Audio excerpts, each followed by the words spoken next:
The aristocrats at the ball are discussing the Duke's arrival. The man claims his family rarely goes out, but he wants to talk to him at least once. Duke Frodium, who is also called a monster. However, the girl doesn't understand why they call him a monster, since he doesn't look like one at all. Another girl explains that she hasn't heard of it yet because his daughter's debut was only recently. Duke Damien Frodium comes from a noble and prestigious family, and he is also called a swordsman and is very handsome. The lady claims that calling him a monster is too much because he is so beautiful, and he doesn't inspire fear, but he is the most powerful man in the empire. The man claims it doesn't matter who stands before him because he understands that no one will dare go against his word. One day, a child was born into this family, and the little girl was looking for her mother and did not understand what was happening. At this time, the girl saw a magic circle and approached it because her mother often used it. The butler announced that Duke Frodium had arrived. The girl looked at him and thought about his bright red eyes and the name her mother had mentioned earlier. Looking at him, the main character thought that he was probably her father. However, she couldn't understand why his eyes were so cold. The Duke turns to the butler and orders him to find a suitable room and raise the girl there. Then he tells them to look after her well, lest she perish. Hearing this, the protagonist thought she was grateful that this man had decided to raise her, but she also knew she didn't like it, and most of the servants were loyal, obeyed his orders, and cared only enough to keep her alive. The girl pondered the fact that her room, as expected, was far from her father's, and she thought about how he probably didn't want her in his sight, and she, too, didn't want to be seen by a man who hated her. A little girl remembers her mother and misses her most of all. The mother told her daughter that the moment would soon come when she would have to say goodbye to her, and at that moment, the girl thought that she hadn't expected it to happen so quickly. The maids, standing outside the door, said that a girl was inside. Yes, when they entered her room, they tried to feed her. The maids looked at the girl with admiration and said she was very sweet, and then the main character thought about how there were only people here who cared about her. The maid says the girl is very sweet, and even if her mother doesn't come back for her, someone will definitely adopt her. And then the lady thinks that no one can adopt her when the Duke is her father, and then she insists that she's not sweet. And another maid says she feels very sorry for the girl. Suddenly, the head maid enters the room, screaming and asking what they're doing there. The maids explain that it's a child, and she's so beautiful, and they wanted to spend a little time with her. The head maid suggests they get to work first, then insists they know how strict their butler is. Then she says they should stop messing around with this triviality. The young maid bids the girl farewell and tells her that they are leaving. At that moment, the little girl waves her hand and says, "Bye-bye." Alone in the room, the protagonist thought about how most people didn't treat her like that, and when it was time to eat, she couldn't understand why no one was bringing her food.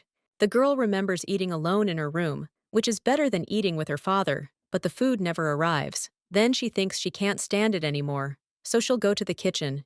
Lottie knew that asking the maids to do this would irritate them, so she had no choice but to go to the kitchen herself. Suddenly, the little girl saw the gentleman and thought that she didn't understand what he was doing there. After all, she knew he shouldn't be here at this time.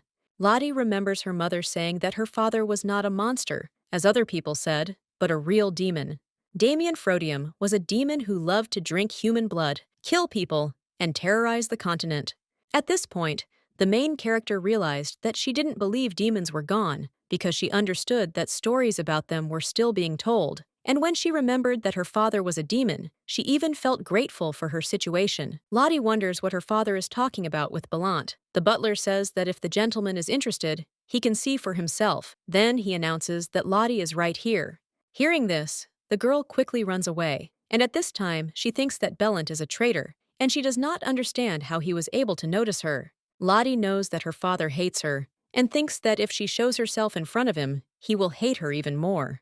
When the maid saw the girl, she was surprised and asked why the lady had taken her so far. At that moment, she thought about how she had run until she somehow ended up in the kitchen. Then she replied that Lottie had come because she was hungry.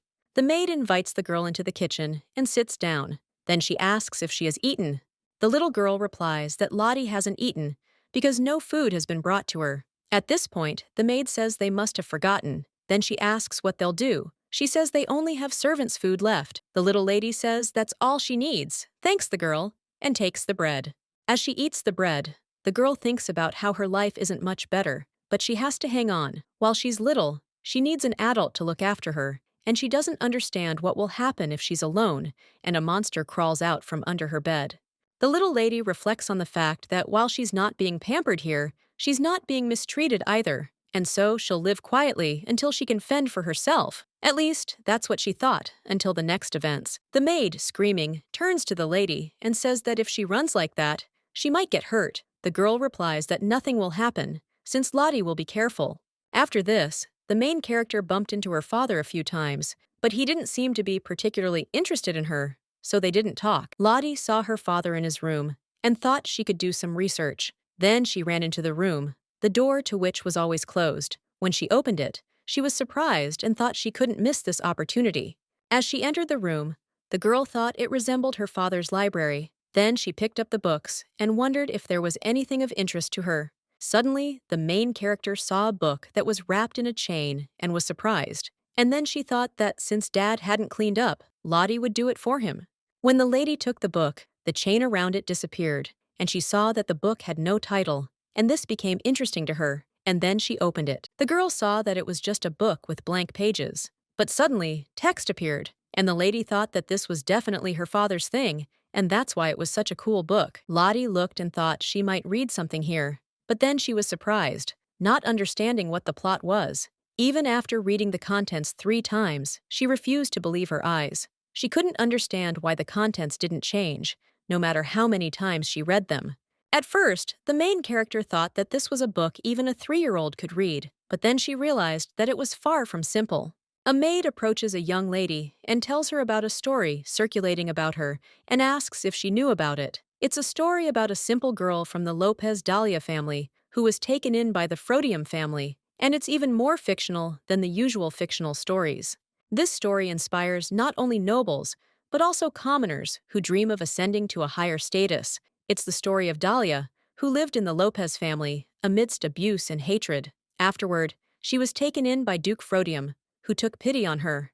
The girl grew up and became a beautiful woman. However, Dahlia once found herself in a dangerous situation and was saved by a marquise, and then they fell in love. The girl reflects on how the stories about her lady, who was still just learning, have reached such a far-reaching level, and that's very romantic. After all, many girls sympathize with her suffering. This is a story about a girl who grows up in suffering, but eventually finds her true love and happiness. The silver-haired lady explains that this story is not like her own. As she understands, she was never bullied. Hearing this, the maid asks if the lady is trying to protect her old family. Kind, angelic Dahlia thought they didn't even know the half of it. However, despite her cold appearance, she was a gentle and warm girl. After all, that's what everyone thought of her. The maid suggests that it would be nice if that girl was added into the story too, and she could be the villain. The girl with silver hair heard this, was surprised and asked what kind of girl she was. The maid reports that this is the Duke's daughter, who appeared before her, and in fact, many have never heard of her, as she barely existed, and so she's not even sure this girl was the Duke's real daughter. The young lady reports that she has now become interested, and invites the maid to tell her more. The maid says this girl isn't the Duke's real daughter, and isn't even adopted like her lady. She then tells him she was terrible, and if she had her way, would have made the perfect villain in the story of her good lady. The story seemed like a fairy tale, because that's what her peers liked, were a doll-like heroine who didn't show emotion, received love, learned to love, and became happy. There's a problem though. The main character is the so-called adopted daughter of Duke Frodium, and it's not that her story is very similar to hers. The main problem is His Highness, and the girl asks the Duke if she can ask a question. The lady asks what is in this room, and explains that the servants often told her not to go there. The gentleman replies that this was the room of his daughter, who died last year. He then claims that none of the doctors could figure out what was wrong with her, and that she died some time ago, confined to her bed. The Duke advises the girl not to go there, just in case. He then explains that Lotaluzia died at the age of 11, having spent her life battling an unknown illness. At this point, the main character, reading a book, thought about how she would die without a reason. However, she realizes she's not sick, as she would be a corpse if that were the case. Lottie understands that she's still just a child, and that in a couple of years she'll still be a child. And at that moment, she thought about how she didn't want to die, because she didn't even think she was brave enough to sleep alone. The girl reflects on how she's only just begun to live, and she doesn't understand why the book says she has 8 years to live. Then she thinks she needs to calm down. She only believed it all because the book had the same name, and she considers that it could just be a coincidence. Lottie knows that her father is popularly known as the Duke of Monster, so it would be strange to see that nickname in the book.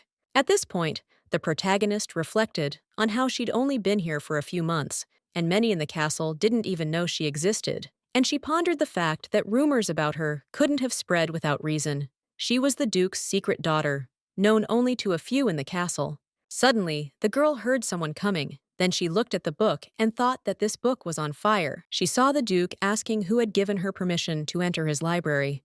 Lottie looked at him, wondering if he could have simply called out to her, and didn't understand why he'd set the book on fire when she could have hurt herself. And she realized the worst part of it all was that her father, judging by everything, would still be kind to his adopted daughter even after she died.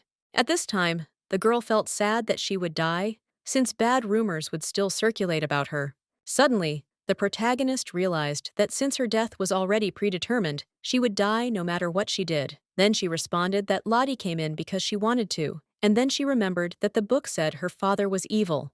The main character asks what if it were an important book, and at that moment, she thinks that in that case, she can do whatever she wants.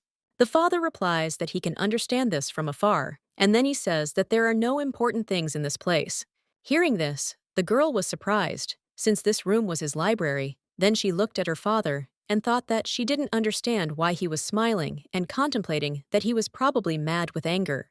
The main character thought that this was the first time she'd seen her dad smile like that, and then she wondered if his brain had been fried, along with the book. The gentleman approaches the girl and smiles, and she thinks that she is interested, since he is probably one of those who finds interest in others. The father turns to the lady and says that she has been acting like a quiet girl all this time, and asks if this is true. The girl thought about how her dad thought she was a quiet child, and then asked if Lottie shouldn't have kept her mouth shut and adjusted to this place all this time. Damien claims she seems to have handled it well. Then he picks her up and tells her he'll give her a role in this family first, since she's his daughter. At this point, the main character thought she hadn't expected this. At this point, her father turns to Veronica and tells her he's counting on her. He then explains that the little lady needs a godmother. The girl was surprised to hear this, then greeted the little lady. She said her name was Veronica, and she would be her assistant. She then said she hoped they would get along. At this point, the main character thought about how this lady hadn't appeared in the book, but she understood that Veronica had been a beauty next to her father, and she thought about how she had no close friends here, and so it would be great to spend time with her assistant. The little girl said that Lottie wanted to get along too, and at that moment, she thought about using the remaining time to find out whether she would die or not. After a while, they found themselves in a room, and Veronica asked what they were going to do today. The little girl replied that she was going to draw Veronica. Late in the evening, Veronica turns to the little lady and says that she has played a lot today, and therefore must be tired, and then wishes her kind words. At this time, the main character thought that she did not have time to be alone, since this lady was always next to her. Since then, Lottie was always with Veronica, and understood that this girl had always been a busy person before. Suddenly, the protagonist remembered that she had decided to live as she pleased before she died, and at that moment, she realized she didn't want to fall into eternal sleep, and she thought she should read the book again before she forgot its contents. Lottie realizes she has a little time before dinner with Daddy. Then she tells Veronica she's going to play under the covers and suggests they leave her alone. The book's protagonist, Dahlia, was adopted by Duke Frodium for no apparent reason. After less than a year of living with the Duke, she was transferred to the academy, and there she met her true love. In a fading world where demons wreaked utter chaos, they neither saved the world nor sacrificed themselves for it. These two existed only for each other. And at that moment, the main character wondered what about her. She realized that after her death, there was no mention of her, no history. The only reference was to compare Dahlia to the Duke's dead daughter. The girl realizes that, following the book, her illness is incurable, and she can't avoid death. Dad, she realizes there's nothing in this book that will help her, and she wonders if everything in reality will be exactly as it is in the book. However, Lottie understands that it's strange that demons should suddenly appear and destroy their world, and she understands that demons can't appear now either. Either the future in the book is simply imaginary, and she won't die from the disease, or the future in the book, is true, and the demons that have already disappeared will one day reappear.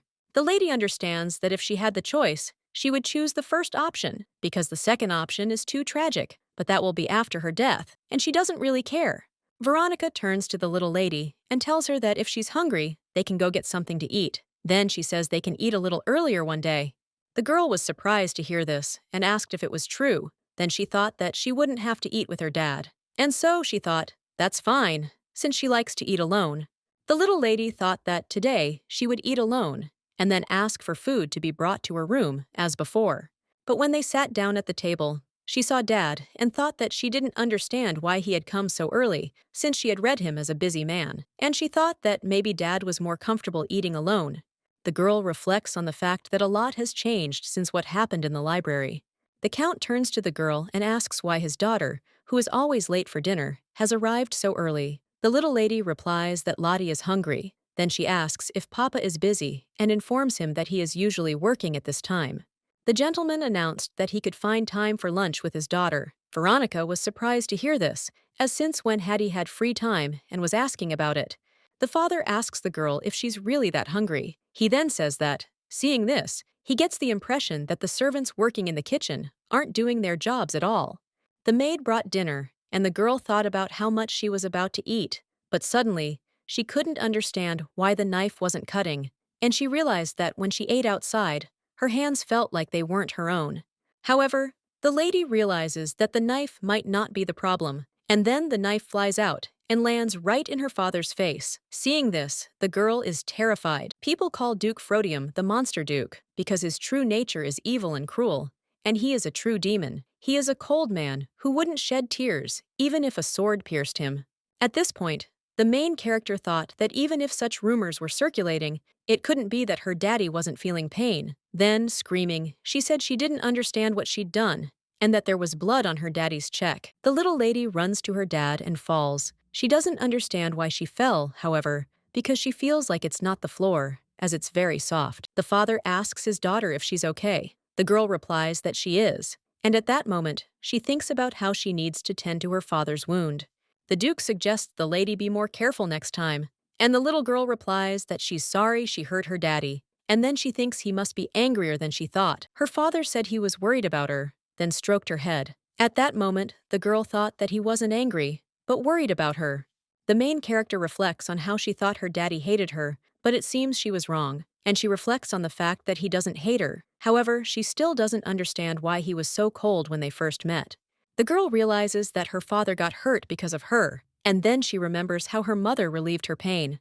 As she lay in bed, her mother said she was sick again because she hadn't listened to her, and the little lady, screaming, said she hated her mother. However, the lady insisted she loved Lottie. Mom says that since she is so sick, maybe she needs to use spells on her.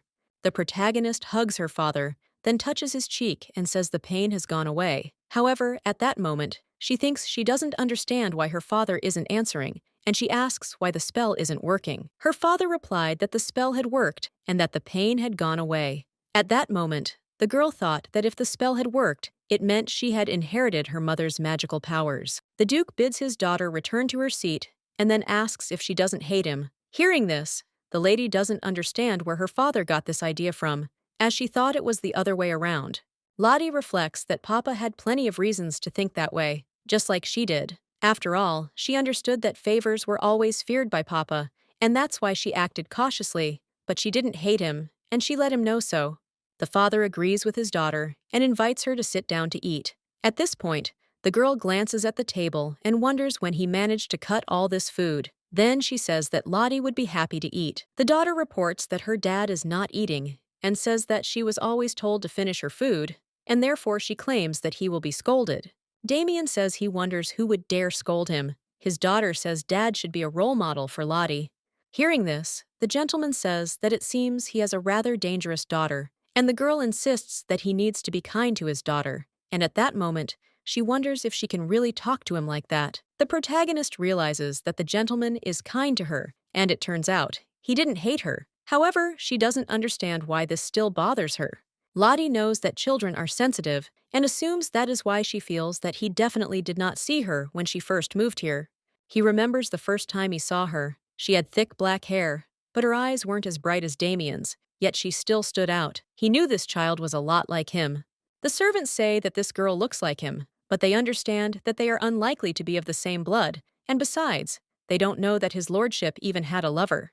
The gentleman looked at the girl and said he was certain she was his child. However, he had never known of her existence, and therefore had never raised her or invited her to the castle. Damien found where the magic circle came from. However, he understood the problem was that this was a very isolated place, and he knew what the appearance of this child must mean.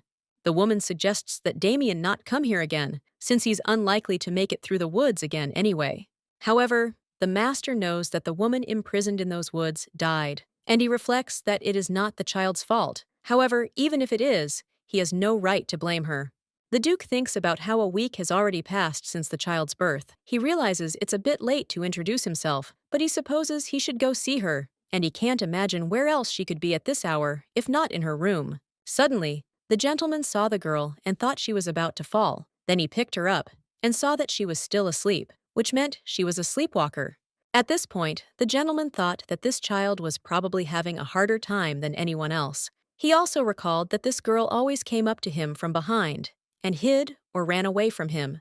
Damien considers that this child hates him. Hey, if he tries to talk to her any harder, she'll hate him, and so he considers it better to pretend he doesn't notice her. And he'll do that, but only for as long as he has to. The father looked at the girl and said that she had wandered quite far today. Then, because of her sleepwalking, they had to look for her everywhere. Then he made her bed and said it was cold in there. The Duke knows his daughter, Lucia, is known to the public as a child without manners. He thinks there's no reason for her to learn etiquette at her age, and she's never complained. The gentleman considered the idea that forcing the child to become serious would be wrong, since at that age, the most important thing is to have fun. The father asks his daughter why she ran away, and then asks what would have happened if he hadn't caught her. The girl replies that he caught her so easily, and that's why she always knows Daddy will take care of her. Hearing this, the master agrees. Damien doesn't know how much longer he can protect her. After all, he knows she'll grow up someday, and won't be locked up in this castle, and so he can't allow his daughter to hate him. The little lady approaches Veronica and offers to read her a book. The little lady agrees, saying it's the same book they read last time. The main character realizes she could easily read such books, but sometimes she just wants to fool around, and she realizes she can't behave like that around her dad. Then she tells Veronica that if she's busy, they can read just 10 pages. However, Veronica replies that she has plenty of free time. At this point, Lottie was thinking that she'd expected Veronica to be an unusual woman, since she worked for her father personally. However, she didn't know she was his personal assistant. She wondered if it was okay for her to spend so much time on her, and whether she was okay with it because she liked her. Veronica reads about how people gathered all their strength to fight evil demons. Then the girl says Veronica isn't evil, and the nanny insists she's right. Then, screaming, she asks how she knows. The girl replies that she understood it right away, and therefore thinks it's not a problem.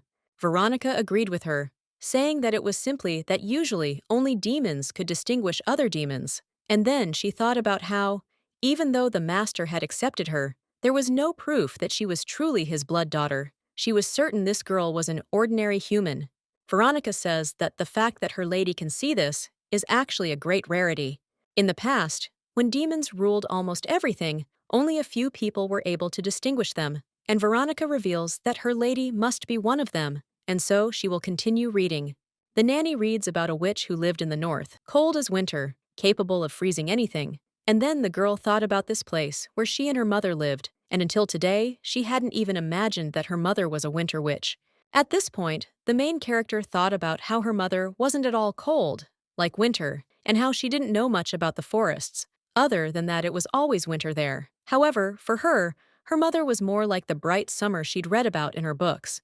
Veronica announces that it's late, then closes the book, and announces that they've finished reading for today. Then she announces that the lady is going for a walk with the master this evening. The nanny says the weather is nice today, but she understands her lady has a limited selection of clothes. However, the girl says she really likes what she's wearing. However, Veronica objects and says that she has already worn it, and then says that she will be going out in public for the first time, and it is not appropriate for her to wear old clothes. The girl asks the nanny if she knows where Lottie's dad is taking her. The lady replies that she's not sure, but she guesses he wants to buy her new clothes. Then she says that if the girl wants to go somewhere, she can tell the master. Walking down the hallway, the protagonist saw the maids and thought they were talking about her again. The maid said that this girl was so impudent, even though she most likely wasn't the Duke's real daughter. Hearing this, the girl suggested that Veronica lay her down on the floor. The protagonist then turns to the maids and asks what they're chatting about. It occurred to her that this wasn't the first time she'd heard them talking about her, and she didn't want to let them get away with it anymore. The girl understands that while the maid was chatting about her, she probably felt special, but despite her high status, she was avoided, so she pitied her and acted as if she were superior. However, the lady understands that she is no longer like that, and therefore doesn't need the maid's pity. At this point, the maid was a little frightened, and the maid suggested she not be afraid, as the girl was still a child. Then they thought about how unlikely it was that Mistress Veronica would be to side with a child who had suddenly appeared. The maid explains that they were always chatting about all sorts of trivial things, and suggests that the little girl shouldn't worry about it. Hearing this, the protagonist thought she was trying to evade the situation, and then asked if they'd talked about Lottie. And then she realized that the maid's answer had already made it clear they didn't respect her, but she didn't want to address that with her daddy title. The girl realizes they're only acting like this because she suddenly appeared. Then she suggests they behave as before, and asks why they've gone quiet. At that moment, she thinks it doesn't really matter whether she's the Duke's daughter or not, since she understands that the owner of the estate has acknowledged her. Lottie, screaming, asks how they dare look down on the Frodium family. Hearing this, the maid objects and says that's not true, and then she thinks she can't believe it's that same girl. And then, screaming, she apologizes. At this point, the maid realized she felt strange, because for a moment, she felt the same fear she had felt before the Duke. She thought this girl was a child who wouldn't dare say a word, and she didn't understand what had happened. Lottie says that she forgives them this time, and then says that her daddy is waiting for her, and she needs to go. Seeing her father, the girl apologized for being late and said it wouldn't happen again, and then she thought about how she shouldn't show her anger to her father. And then the gentleman realized that she had worn that outfit many times before. The Duke informs the coachman that he's probably tired of waiting and invites the girl to go. Meanwhile, Veronica wishes them a pleasant ride and waves. Damien announced that Veronica was staying behind and that they would be going alone today. He heard the girl wave to the nanny and thought about how next time she would ask to take Veronica with her. Sitting in the carriage, the protagonist thought with delight that this was her first time riding in a carriage. Then she remembered that in the past, she never even dreamed of leaving the forest. And so this felt like a dream to her, and she wanted to learn more about this world. Lottie looked at her father and thought about how close they had become lately. However, she realized he was always busy, and the only time she could really talk to him was during lunch. The Duke asks how his daughter is doing, and she replies that she's fine. Then he says that if he's so interested, he could come see her more often. And then she thinks the maids were making fun of her precisely because her father didn't care about her. The heroine thought that, given what had happened earlier, she couldn't consider him her real father because of her mother's words. She'd been wondering about this from the very beginning. Lying on her bed, the girl wondered if he was pretending she didn't exist. Then why had he even taken her in? And she thought about how her mother couldn't have lied. However, she didn't understand why her father was doing this. At this point, the protagonist asks the Duke if he considers Lottie his daughter, and at that moment, she thinks she should have been content with the mere fact that he accepted her, and so she feels like she's dug her own grave. The young gentleman turns to his daughter and asks if she thinks she is not his daughter. At this point, the coachman announced their arrival. As they exited the carriage, a gentleman ran up to them and said he had brought his beautiful baby with him, and therefore assumed he had come to look at the baby's clothes. Hearing this, the girl thought she'd like her daddy to scold him for calling her a baby. The salesman announces that he'll prepare several outfits for his child to try on. Upon hearing this, the girl replies that she prefers comfort over style. The man replies that their clothes are enchanted with special spells and therefore will be unusually comfortable. He then shows the outfits and invites her to try them on. The main character wears several outfits, and the gentleman insists they all suit her. He then explains that everyone says clothes give you wings, but today, he saw that the real angel is the one wearing them. Upon hearing this, the girl objects that she is the daughter of a demon, and the gentleman says it's almost summer, so he suggests focusing on summer clothes. The little lady was starting to think that this was tiring her out, and she wanted to stop trying on clothes. At that moment, Dad announced that they could finish trying on clothes. Hearing this, the daughter was delighted and thought about how much she loved him. The salesperson asks the gentleman what he liked. He replies, "All the clothes they tried on." He then orders the clothes to be ready as quickly as possible. At this point, the daughter runs up to her daddy and tells him that if he buys everything, he'll spend a lot of money. Hearing this, the Duke asks if she cares about money. The protagonist recalls that Veronica taught her that money can only exchange a limited number of things, and no matter how much candy a young lady wants, she must conserve it, as there's a limited supply. Then the girl claims that's exactly what she was taught. Dad says he'll buy everything here. The shopkeeper is surprised to hear this. However, the Duke insists he'll buy everything in the store, and in the end, everything went just as Daddy wanted. The seller then announced that he would alter the clothes and send them to his estate. Hearing this, the girl was delighted, thinking that now they would be going home. While packing the clothes, the salesman asks the gentleman if he's doing it for charity. However, the Duke tells him to watch his language. He then claims the girl is his daughter. The salesman apologizes and says he didn't know the girl was adopted. At this point, the protagonist doesn't understand what's happened, as the Duke's expression has changed, but the situation has noticeably worsened. The gentleman asks how he dares call her, his biological daughter, adopted. When they arrived home, Veronica met them and told the Duke that she would carry their daughter to her room. However, the Duke objected and said he would do it himself. The assistant insisted that the young lady looked tired, and this was probably because she was going out in public for the first time.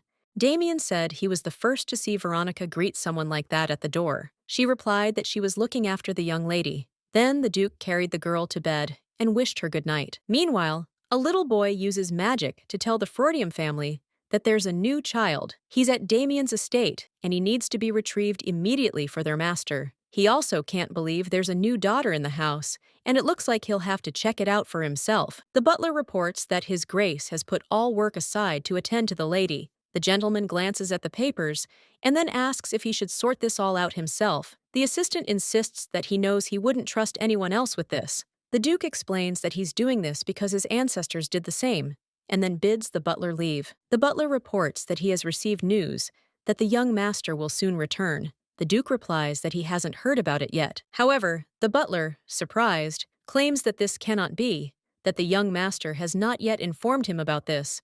Damien looked at the many sheets of paper and then said he thought it would be difficult to find him in that pile. He then asked how the butler knew about it. The man explains that the young master, of course, anticipated this situation and contacted him, and at that moment, he realized he knew his father wouldn't read the letter. The Duke informed him that the young master knew him well, and so he would check next time. Then he wondered if he knew about his daughter. Damien realized that lately, his reign hadn't been hiding its true emotions at all, and the day they'd gone to the store had been somehow unusual, and judging by her expression, she didn't want to say it out loud. The gentleman asks the butler if he remembers the day he and his daughter were riding into town. The man replies that he does, and the Duke asks what happened that day. The butler explains that the lady apparently overheard the maids gossiping about her. They also said that the lady wasn't his biological daughter, and that he would one day throw her away. Hearing this, the Duke suggests that the butler deal with this situation. At this point, Damien reflected on how he'd kept his distance so as not to frighten her. However, he hadn't expected such rumors to spread, and so he realized he'd have to formally declare her part of the Freudium family.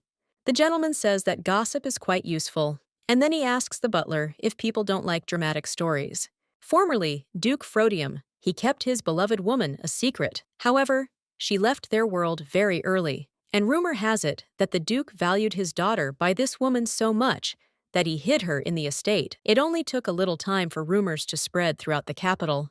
At this time, the main character approached the door and thought that this was Dad's bedroom, and he couldn't be here at this hour, since at this time, Dad was usually in his office. The main character opens the door and says that today she will explore this room.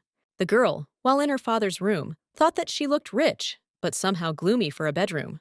Walking around the room near the bed, she saw a picture of her dad and thought about how emotionless his face was, as always, and she thought about how handsome her dad was. Suddenly, in a large portrait, she saw a boy with black hair, and he looked like her, and she realized that if he were a boy, she would look like that too, since only the color of their eyes differed. Suddenly, the girl heard her father calling her. Her heart sank, as he always appeared so suddenly. Dad asks the girl if she's having fun. She replies that Lottie isn't having fun at all, and says she didn't know Dad would be here, and at that moment, she thought about having to go. The Duke asks if she would come in here if he were inside. The girl is surprised, and then asks if she can come in. The father asks the girl if it looks like he's angry with his daughter right now. Then he asks if she plans to stand here forever, and suggests she move on. The gentleman looks at his daughter and wonders why she came here. She replies that Lottie just came and asks if she can only come when there's a reason. The Duke insists there's nothing of the sort, as there are no places on this estate his daughter is forbidden from entering. Hearing this, the girl is surprised, and then asks if she can go wherever she wants, even if the room is locked. The gentleman claims that even if the room is closed, no one has the right to forbid her from entering anywhere. The butler announced his entry and said it was no surprise that his lordship had asked for desserts. The girl was surprised to hear this, and then asked if Papa had asked for them. The man explained that it seemed his lordship was thinking about his little lady. Hearing this, the girl thought about what she had already said. She didn't like being called little. However, she liked Belant, and she would forgive him this time. The little lady takes the treats and then asks her daddy to open his mouth and say, and then she wonders why he won't open his mouth, and her hand is already going numb. The little lady suddenly realized that demons can't eat desserts, but the Duke ate one cake, and the girl said it was fine, since her arm no longer hurt. The butler reports that he should have eaten the dessert faster, as his lady's arm hurt. Meanwhile, Damien can't understand how his daughter knows so much about demons. Meanwhile, Lottie is informed that she knows the answer, and that the demons are desperate for blood and tears. Dad says he won't deny it, and the girl says maybe she should cross Daddy off that list. Hearing this, Belant asks if she can cross him off that list too. At this point, the main character realized she didn't really know anything anymore. After all, everything she knew was in that book, and she didn't know much, because Daddy wasn't the main character, and there was almost no mention of demons in it. Lotta Lucia realizes that she doesn't know anything about Daddy at all. The Duke asks the girl if he should tell her something else. The daughter replies that she's interested. Suddenly, the butler covers her ears with his hands and says that his lady should know and hear only good things. The gentleman says that Belant and Dad are not evil at all, and besides, she already knows a little bit of everything. Demons are aggressive creatures who love to drink blood. Upon hearing this, the girl asks if blood isn't a myth. The butler shuts the gentleman's mouth and says he doesn't want the lady to become afraid of them. It's enough for her to know and worry about all this. He then says that they are the only demons she'll encounter here. Hearing this, the lady doesn't understand what he meant, and judging by his expression, he doesn't want her to know more about demons, which means she won't be able to extract any information from him. The Pope reports the existence of a certain barrier. Hearing this, Belant, surprised, asks His Majesty if he intends to tell the young lady this. The Lord replies that he sees no reason not to, especially since he himself said there are no other demons here. The butler insists that the young lady is only human, and humans aren't supposed to know they're not the highest level of evolution. Then he looks at the girl and realizes she's looking sad, and he doesn't know what to do. The young lady reports that Lottie wants to know more. The master says that, in short, demons can't get here because of the barrier. After all, magical creatures once could cross worlds and wreak havoc everywhere. But everything changed thanks to the Disaptio shield. Hearing this, the girl thought that it must have happened earlier than the story Veronica had told her, and she couldn't understand how her father was still alive, since the shield had already been erected, and he was a demon. Lotta Lucia says that since Daddy is here, that means there is some way to get past that barrier. The Duke says she's right, and then explains there's a way. The demons used a special artifact, the Per Se Gate. However, the main character doesn't understand why demons can't travel like before, if there are gates. He explains that they've introduced a pass system that's used to travel between worlds. The Frodium family had great influence even among demons, and perhaps because of their status, it was easy for them to obtain permission. Dad says this gate belongs to the Frodium family, and ordinary demons are not allowed near the gate without the Frodium family's permission. Although Damien grew up among humans, he wields power unmatched, even by the demon lord. That's why Damien is called a bridge, even among demons. The main character thought she was so full, because she kept wondering why her dad was sitting in his room for so long. It turned out he was working there instead of in his office. However, the girl couldn't figure out who the child in the family portrait was, and she thought her dad probably knew the answer. The little lady came to her father and said she wanted to ask him something. Then she took him by the hand and led him to the portrait. The girl says that Lottie wants to know who this boy is and points to him. The gentleman replies that this boy is himself, from when he was little. Hearing this, the girl doesn't understand who everyone else is then. Damien explains that this is his family. The girl, surprised, wonders if she's allowed to say this, and then asks Daddy if he had a mom and dad. The Duke explains that he does not have parents who gave birth to him, but there are those who raised him. Hearing this, the girl thought that this reminded her of a story that her father had told her before. There are two ways a demon can be born. The first is the same way humans are born, from the love of a man and a woman. However, demons very rarely fall in love, and therefore this method is not common. Instead, most are born the second way. They are born alongside animals that will later protect them. If a demon born this way doesn't find suitable guardians, they will transform into the same animal. The master says that good guardians are very hard to find, and that's why Damien was very lucky. Even as a demon, he was able to join this human family. The daughter asks if these are his mother and father. He replies that she's right, then shows her his brother. He says he was his biological son, the son of his adoptive parents, and therefore should have been the heir to the Frodium family. The girl asks why Papa became a duke. He explains that his father had no other brothers or children. Damien recalls that when his father was lying on his bed, told him he'd heard a lot about him from his grandfather. He then apologized for his ignorance and explained that he couldn't greet him properly. The gentleman tells his daughter that it was difficult for him to leave the surname Frodium since childhood. Well, since he is a demon, he will have to leave this surname to a human so that it can be passed down from generation to generation. At this time, the girl thought that when Dad talks about his family, his eyes fill with very strong love. Lotta Lucia reflects on how people call Papa Duke Monster because they don't know his other side, and she knows he acts like a human being. Little Mistress tells Daddy that it must be. He loves the Frodium family very much. The father replies that she's right, and then explains that it's always been hard for him to show it, and so, no matter what happens, he always has a place to return to, and even if his home disappears, he'll still have a place where he's welcomed and welcomed.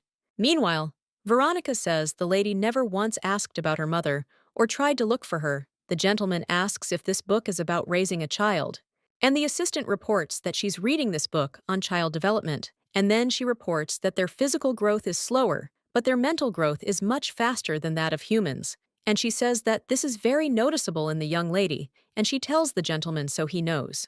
Veronica says that when she looks at the lady, she looks just like a human child, and not at all like a demon, and she never tried to look for her mother from the very beginning. However, her health deteriorated from stress and the change of environment, but the girl never complained. The nanny recalled a recent incident and then said she couldn't understand what kind of child behaved like that.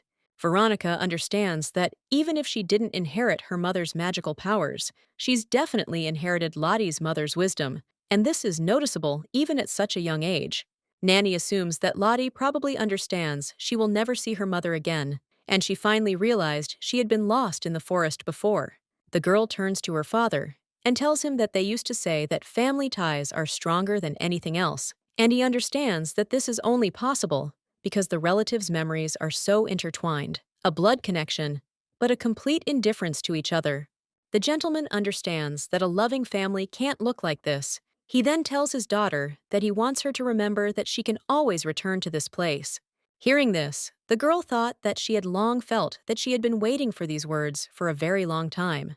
Lottie reflects that she can pretend to be a bright and happy child all she wants, but the truth is, she misses her. And even though they were locked in the forest, it was their forest, and they were happy there, and there wasn't a single day when she didn't think about her mother. Dad tells the girl not to cry, explaining that he didn't say it to see her cry, and the little lady realizes she now has a place to return to. The main character hugs her father and thinks that now she is safe, and therefore everything is fine.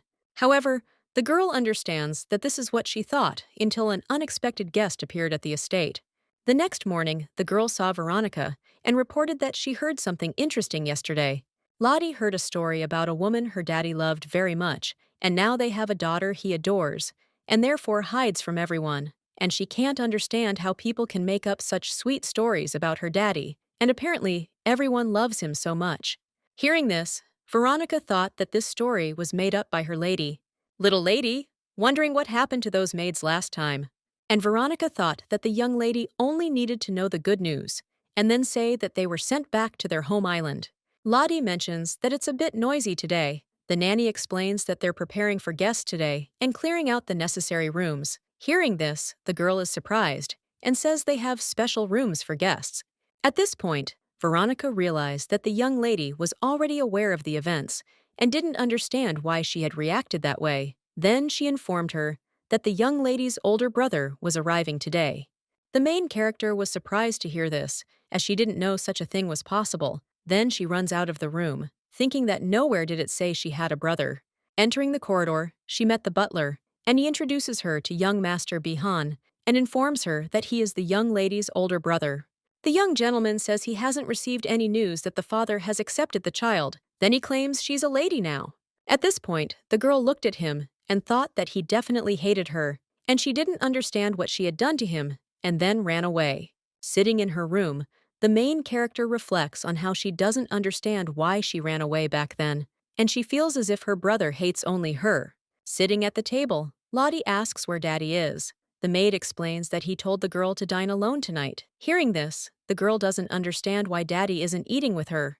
The main character thinks that when his son showed up, he no longer needed her, and so the very thought makes her sad, and then she thinks that maybe everything will get better when she wakes up. The next morning, the girl thought that nothing had gotten better, and seeing the upset lady, Veronica asked what had happened. Lottie realizes that the nanny knew everything about him too. Then she asks if she's good friends with Bihan. Hearing this, the nanny says she thinks she's already met him. Then she explains that she's known him for a long time. Lottie mentions wanting to play outside. Veronica thinks maybe a walk would ease the tension. She offers to accompany her, but Lottie objects, saying she wants to play alone today. Leaving her room, the protagonist thought about how she hadn't expected to see her brother the moment he stepped through the door, and then she realized she now wanted to go back. The young gentleman touches her hair and says something strange, but she slaps him on the arm. He says, "You can't help but notice she's not Daddy's type." He then tells her Daddy prefers light hair. And my brother also claims that Dad prefers blue eyes, not red ones. And he says he doesn't understand how she got here. At this point, Lottie was thinking that he was making Dad look bad. Then he said that Lottie wasn't interested and that it was nonsense. Then he said that she was Dad's daughter, and he said that she didn't want to talk to him and suggested that he leave. Bihan tells her she doesn't seem helpful at all and wonders why her father accepted her into the family. Hearing this, the girl thinks he's weird and annoying and won't let go of her. The main character approaches her brother and says he said something about taste and health benefits, but doesn't need a specific reason because she's his daughter. Then she asks if he's there for a reason. Bihan insists he's special, and at that moment, the girl thought that his words sounded to her like she'd been picked up off the street, and he wasn't like that, and therefore different from her. Entering his room, the young gentleman reports that it has not changed since last time. Bihan wiped his finger across the table and said there wasn't a speck of dust, which was good because he'd given advance notice, and he reflected that what he'd said was true. The boy reflects on the fact that while his father was busy with the affairs of the empire, he was busy with everything related to magic, and in recent days, his workload has increased greatly. The young master thinks this is the first time he's done something like this, and his father is fine. After all, he used magic to monitor the estate, just in case, and he looked around and then returned. But one day, Bihan noticed that Duke Frodium had adopted a girl. While in his room, the boy thought about how much work the master had dumped on him, and how a strange girl had even been waiting for him upon his return. He wondered if his eyes were deceiving him. Then he glanced out the window and saw the little lady, and thought she was heading for the entrance. At this point, the young gentleman thought about the lady planning to run away because of what had happened, and she thought about how he would remain in this family at any cost, while she was ready to shed the Frodium name for some stupid reason. Lying in his bed, Bihan says that nothing will happen anyway, since the gate is now closed and he is asleep. A few hours later, the young gentleman got out of bed and said he'd left the terrace entrance open. Then he wondered if Lottie had returned. The boy thinks it shouldn't bother him, but if his sister doesn't come back, she'll get caught in the rain, and he doesn't understand why he should worry about it, since she's a child in her father's care. Bihan ponders that if the lady gets caught in the rain, she won't die. However, he understands that she could die, since she is human. At this time, the main character hid under a bush because it started to rain.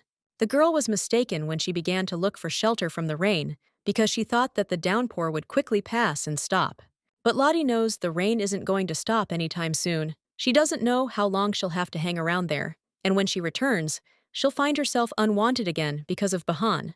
The lady understands that the rain will not stop for a long time, and no one will know that she is here, and no one will come for her. Suddenly, the girl heard Bihan's voice, saying he hadn't found it. Then he gave her his cloak and said that now she had something to cover herself with. At this point, the boy thought that, thanks to his sister finding a suitable spot, she hadn't gotten as wet as he thought. And so, he thought, it would be fine.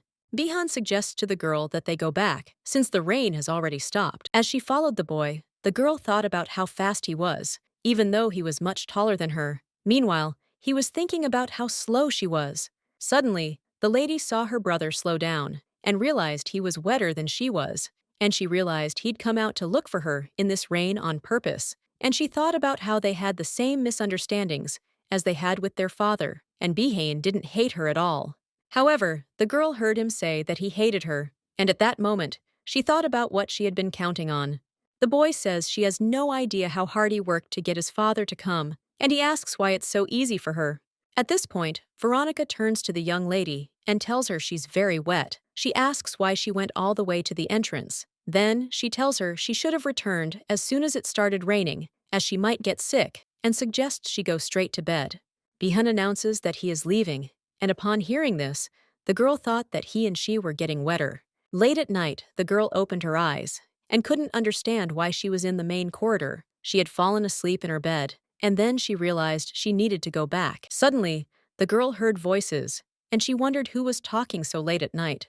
As she got closer to the door, she realized that it was the voice of Daddy and Bihan, and the lady heard that they were talking about her. At that moment, the girl thought about how she'd wanted to cry when she'd learned she was the villain in the book, and that was because she didn't want to give up the happiness she'd earned to someone else, and she thought that Bihan must feel the same way. The little gentleman says that if the Duke wants to play family, then he asks why he didn't do this before in his homeland. Upon hearing this, the girl thought that her dad definitely didn't think that way, and that he wouldn't do that. Then she thought that this meant his family hated her.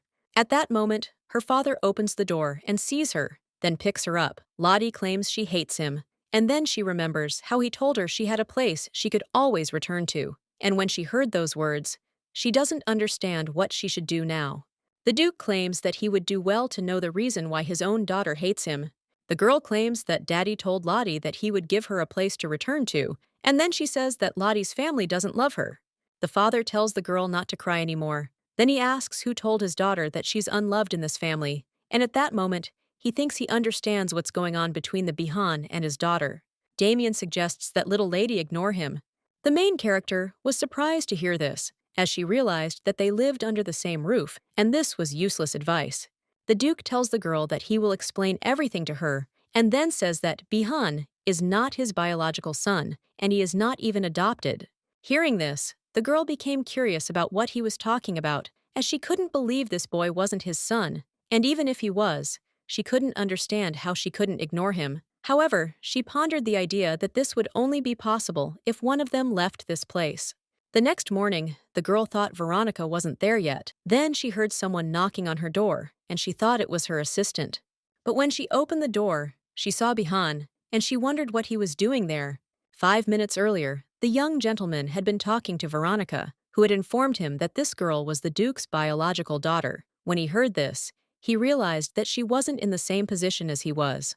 The boy reflects that the birth of a child among demons is a rare occurrence, so demons seek out exceptional children of noble birth and train them. Later, they offer their powers to this child.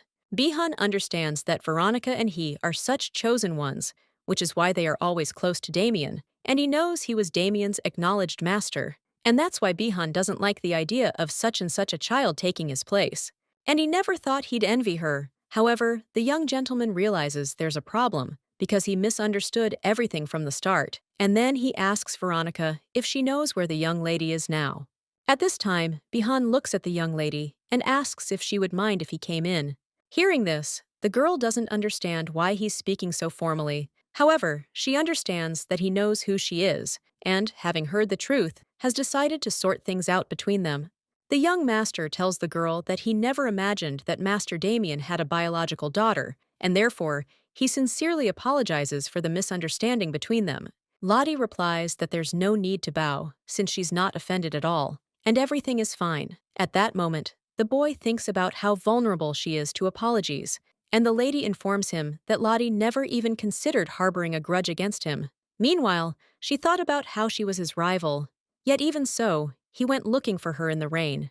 Bihan thanks the girl for accepting his apology. Then he explains that he didn't mean to leave with a heavy heart. Hearing this, the girl was surprised, since he had just returned, and then asked why he was leaving. The young master replies that it's because Master Damien ordered him to return. He then says that he was only pretending to be his son, so that he could be useful in the future. At this point, the little lady thought that since Papa was a demon, he should pretend to age like everyone else, and that meant that in the next generation, the duchy would return to the imperial family. Bihan explains that Master Damien never had any plans to marry, have children, or even adopt a human child, and that's the only reason he's here. After all, he was chosen as a suitable heir, and his role is to inherit the Frodium name in the future. At this point, the main character thought about how he now had no reason to stay here because of her. Then she said that she still considered him his daddy's son and asked why he didn't stay. And she thought about how she liked the idea that Bihan would have to leave because of her.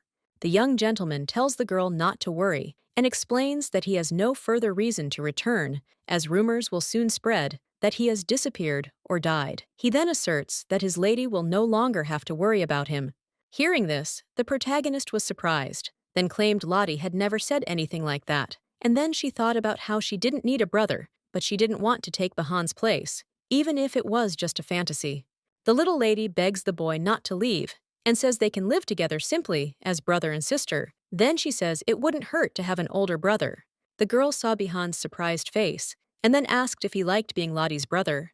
The young master insists that's not the case, explaining that he's simply not the master's son. At this point, the girl takes his hands and says that everyone considers him his daddy's child, and then she thinks she won't force him. Lottie reflects on how Bihan misunderstood her relationship with her daddy from the very beginning and hated her, and she was wrong to think he'd accept her after that. The boy claims his only goal was to play his part well, since he wasn't related to his father by blood. He doesn't know what it's like to have a family, but part of him is starting to want it. Then he reveals that she's his little sister and says, maybe he'll be happy in this so-called family. The next day, the main character heard that her brother had left and did not understand why he did this, since yesterday he said that he would be her brother. The father explains that he left because he has business to attend to and was only visiting temporarily. Therefore, he must finish his business. Besides, his daughter and Bihan weren't getting along. Lottie says he's right and then claims they've already made up.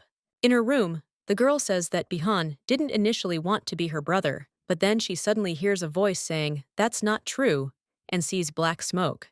At this time, the main character was scared and thought that she did not know what it was, but it adjusted when she talked about Bihan. Lotta turns to the black mass and asks if it knows Bihan. It replies that he is its master. The girl says that if it belongs to Bihan, then it carries his words. Then she asks if it could send the boy a message from Lottie. Then she suggests he tell her that Lottie was happy when he said he would be her brother, and he's still Lottie's brother, even if he's not there. At this time, Bihan replies that it is good, and then calls her his little sister. A couple of weeks later, little lady invites Veronica to play hide-and-seek, and tells her that Lottie will be looking for her. At this time, Veronica agrees with her, and then says that she is going to hide. Lottie starts counting, then suggests Veronica hide carefully, otherwise she'll see her blonde hair. Then she announces that she's going to look. When the little lady was looking for Veronica, she saw Bihan. Then she asked what happened, since Papa said he had left. The boy announces that he's returned and has already arranged to live with her here. Then he explains that he just had to delegate his work to someone else. The girl asks in surprise if that's why he left. The boy, surprised to hear this, asks if her dad didn't tell her anything about them. The little lady replies that she doesn't know anything. Bihan asks Lottie why she's here alone. She replies that she went to play hide-and-seek with Veronica, then suggests they search together and then go home. Lottie whispers in her brother's ear that it's not fair at all, but he can still use magic to find Veronica. Hearing this, the young gentleman laughed, and the girl does not understand why he is laughing. Bihan explains that unfortunately, this is not possible, and he cannot use magic here. Hearing this, Veronica was surprised at why he said that. Then she asked the boy why he couldn't use magic. She then explained that not all magic was blocked, but rather that it was simply weaker due to deception, and with practice, simple magic could be used. Hearing this, the main character realized she was talking about the gate. Veronica explained that they could cross the gate, but its magical powers were controlled. However, Lottie insisted that in fairy tales, demons use their powers.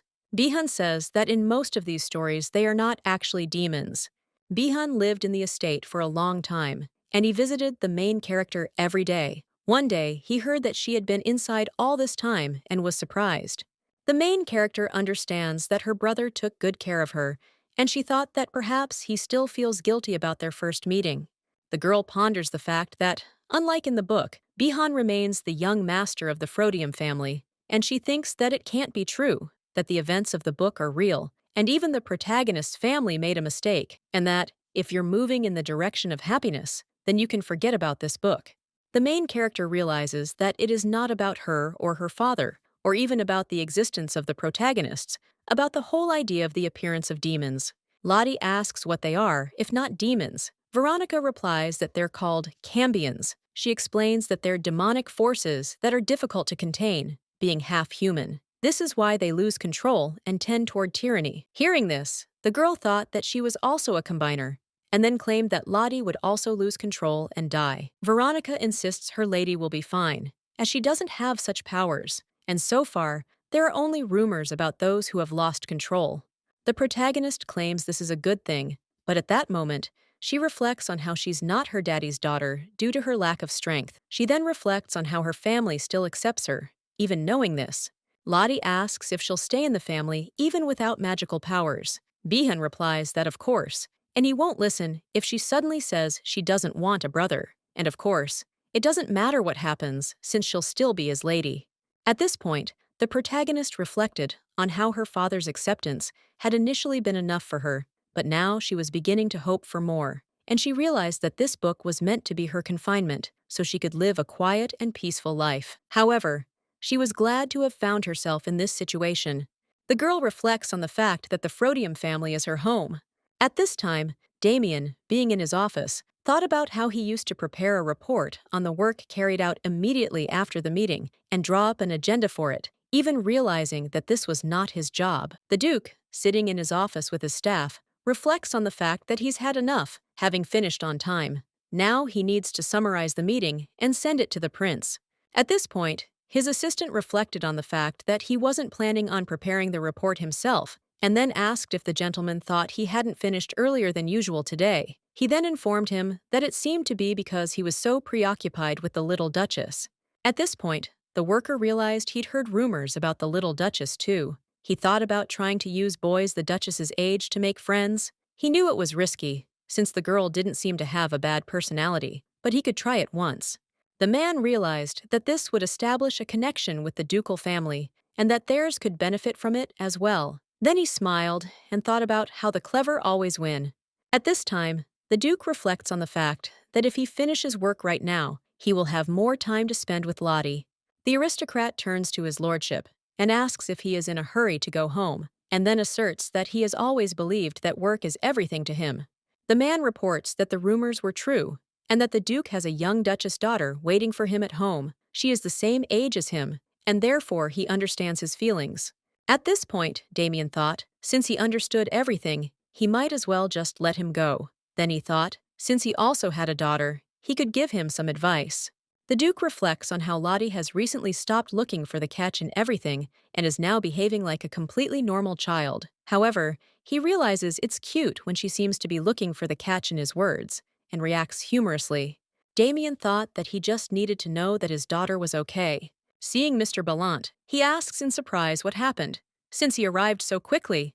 The Duke replies that everything is fine, but the butler doesn't understand why he looks so angry. He's never seen the gentleman express his emotions so clearly. Looking out the window, Damien reflects on how he doesn't particularly feel like working today, and he feels bad about spending so much time working when his daughter is waiting for him at home, so he wants to quit everything and go outside. Hearing this, Bellant asks in surprise if he's going to the demon world. Then he claims it's impossible and suggests he consider the little duchess. The lady put on her new dress, and seeing her, Veronica says that she is beautiful. The main character tells Veronica that she's also very beautiful today. Her older brother tells her to be careful not to fall. Bihan asks Lottie what kind of shoes she's wearing. The girl explains that when she and her dad were buying clothes, the owner gave them to them. Hearing this, the guy was surprised, and Lottie said that they also ate some tasty things. Veronica became interested in what they ate and told them what she would ask them to bring. The girl explains that it was her first time trying it, so she doesn't remember the name, but she does remember it being very sweet.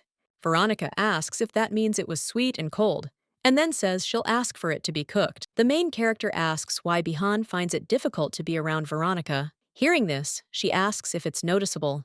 Then she explains that it's probably because he came to Frodium later than Veronica.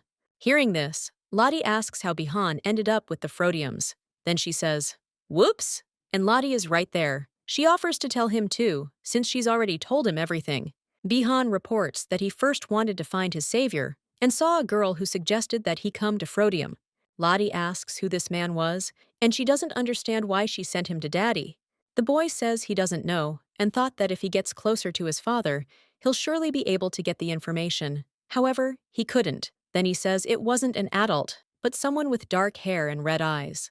Bihan explains that he's been searching desperately for this man, but can't find him, and it seems he doesn't want to reveal him to him. However, he understands that, thanks to the rescuer, he met a good owner, and that's how he got a family. And that's enough for the boy now.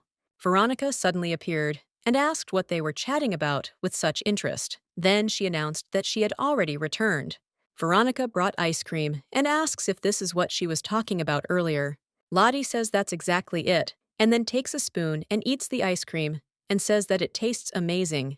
When the main character eats ice cream, she says that the weather outside is very nice, and this relaxes her a lot. Veronica informs that if the little lady is tired, she can go home. However, the girl objects and says that today the weather is too nice to leave, and then says that she will just rest on the bench. Veronica said she'd also stay outside since the weather was nice. However, the girl said that if she wanted to leave, she could, and then she thought about leaning back and resting for a bit. Then she fell asleep. Meanwhile, the assistant, sitting at the table with the little gentleman, says it's all because Lottie didn't sleep this afternoon. Bihan reports that his little sister has been running around a lot today and suggests not waking her. And when the main character woke up, she thought that she had fallen asleep for a short time and saw her daddy, who didn't understand what was happening here. The father reports that the children are sleeping so soundly that even if he picks them up, they won't wake up. At this point, the girl thinks about him wanting to pick her up. Then she quickly gets to her feet. Lottie asks her dad why he came here, and then her dad answers, pointing to the window and saying that she can see his daughter perfectly well from there.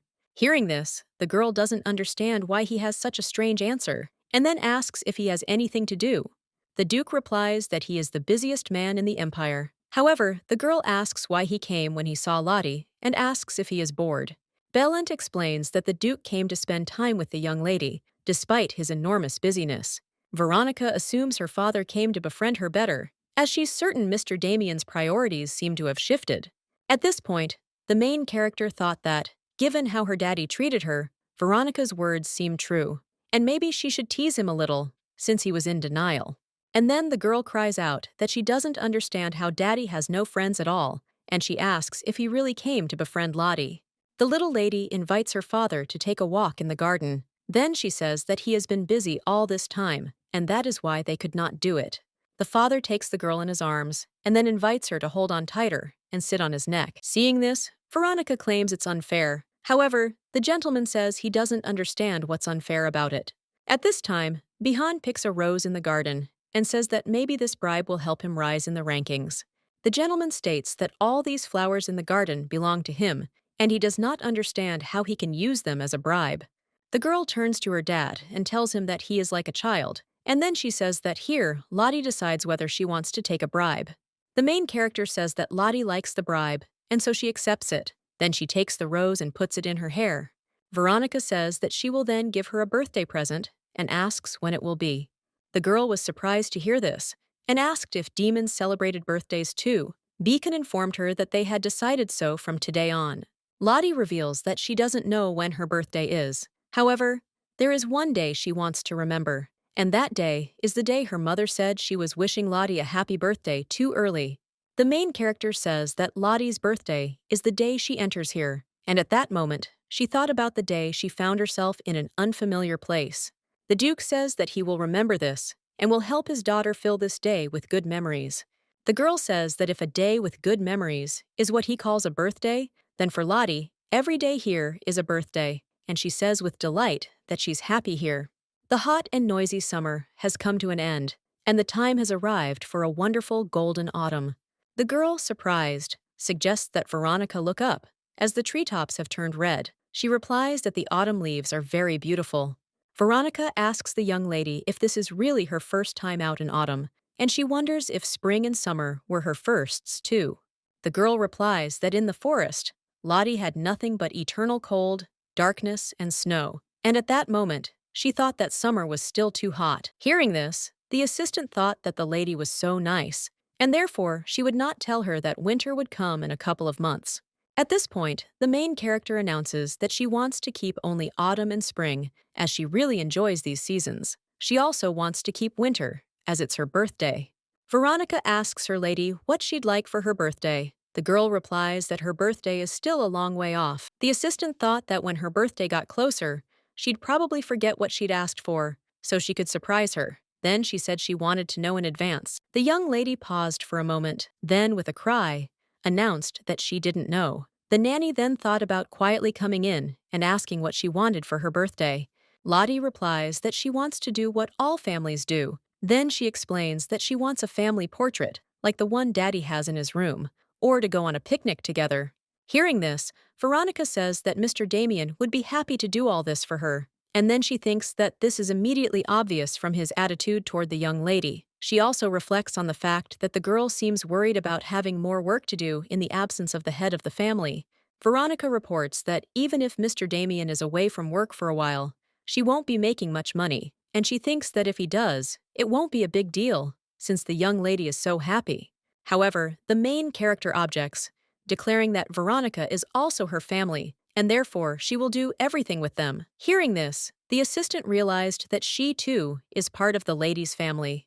Veronica grew up in one of the few wealthy families in the demon world, but with wealth comes oddities. And for Veronica, who was stronger than all her siblings, this was especially noticeable. For her, family is those who stand behind her with a knife. Year after year, the children of her family competed for the right to be called the best. Veronica hated this place and eventually left. So limited was Veronica's concept of family. However, this attitude gradually changed, thanks to a tenderness that knew no bounds, like clothes getting wet in a mushroom rain. Veronica says she can't be present in the family photo. However, she'll definitely be able to join them for the picnic. A few days later, Veronica came into the little lady's room and wished her good morning. Then she said she wished her a happy 4th birthday. Meanwhile, the maids are talking about how everyone cares for their mistress, but she doesn't understand how much. Then she says that his lordship doesn't usually celebrate his birthday. The red-haired maid reports that their master made careful preparations and even kicked out all those who looked down on the little duchess and made the garden especially for her. The maids discuss how the greatest influence in the estate lies with the little duchess. Bihan coming to see her, the boy insisted he wasn't late, then hugged his sister, wished her a happy birthday, and gave her a gift. When the girl unwrapped it, she saw a large teddy bear and was delighted with the gift. Then she thanked her brother. Lottie reflects on the fact that her birthday is in winter, and she realizes that they started building something a few days ago, but who would have thought it would be back there, where gardens bloom, even in winter? The father turns to the girl and says that he would like to hear what she thinks about his gift. The surprised girl asks where his gift is. The father tells her it's right there, right before his daughter's eyes. Hearing this, the girl starts running around him, but then says she can't see anything. The gentleman tells her he built this greenhouse for her birthday. He then asks if she likes it. He knows his daughter loves flowers, so he figured she'd like it. Lottie thanks her father and tells him she really likes the flowers. And then she thinks she doesn't understand where that demonic duke from the rumors has gone. Father reports that he also heard from Veronica that she wants something else.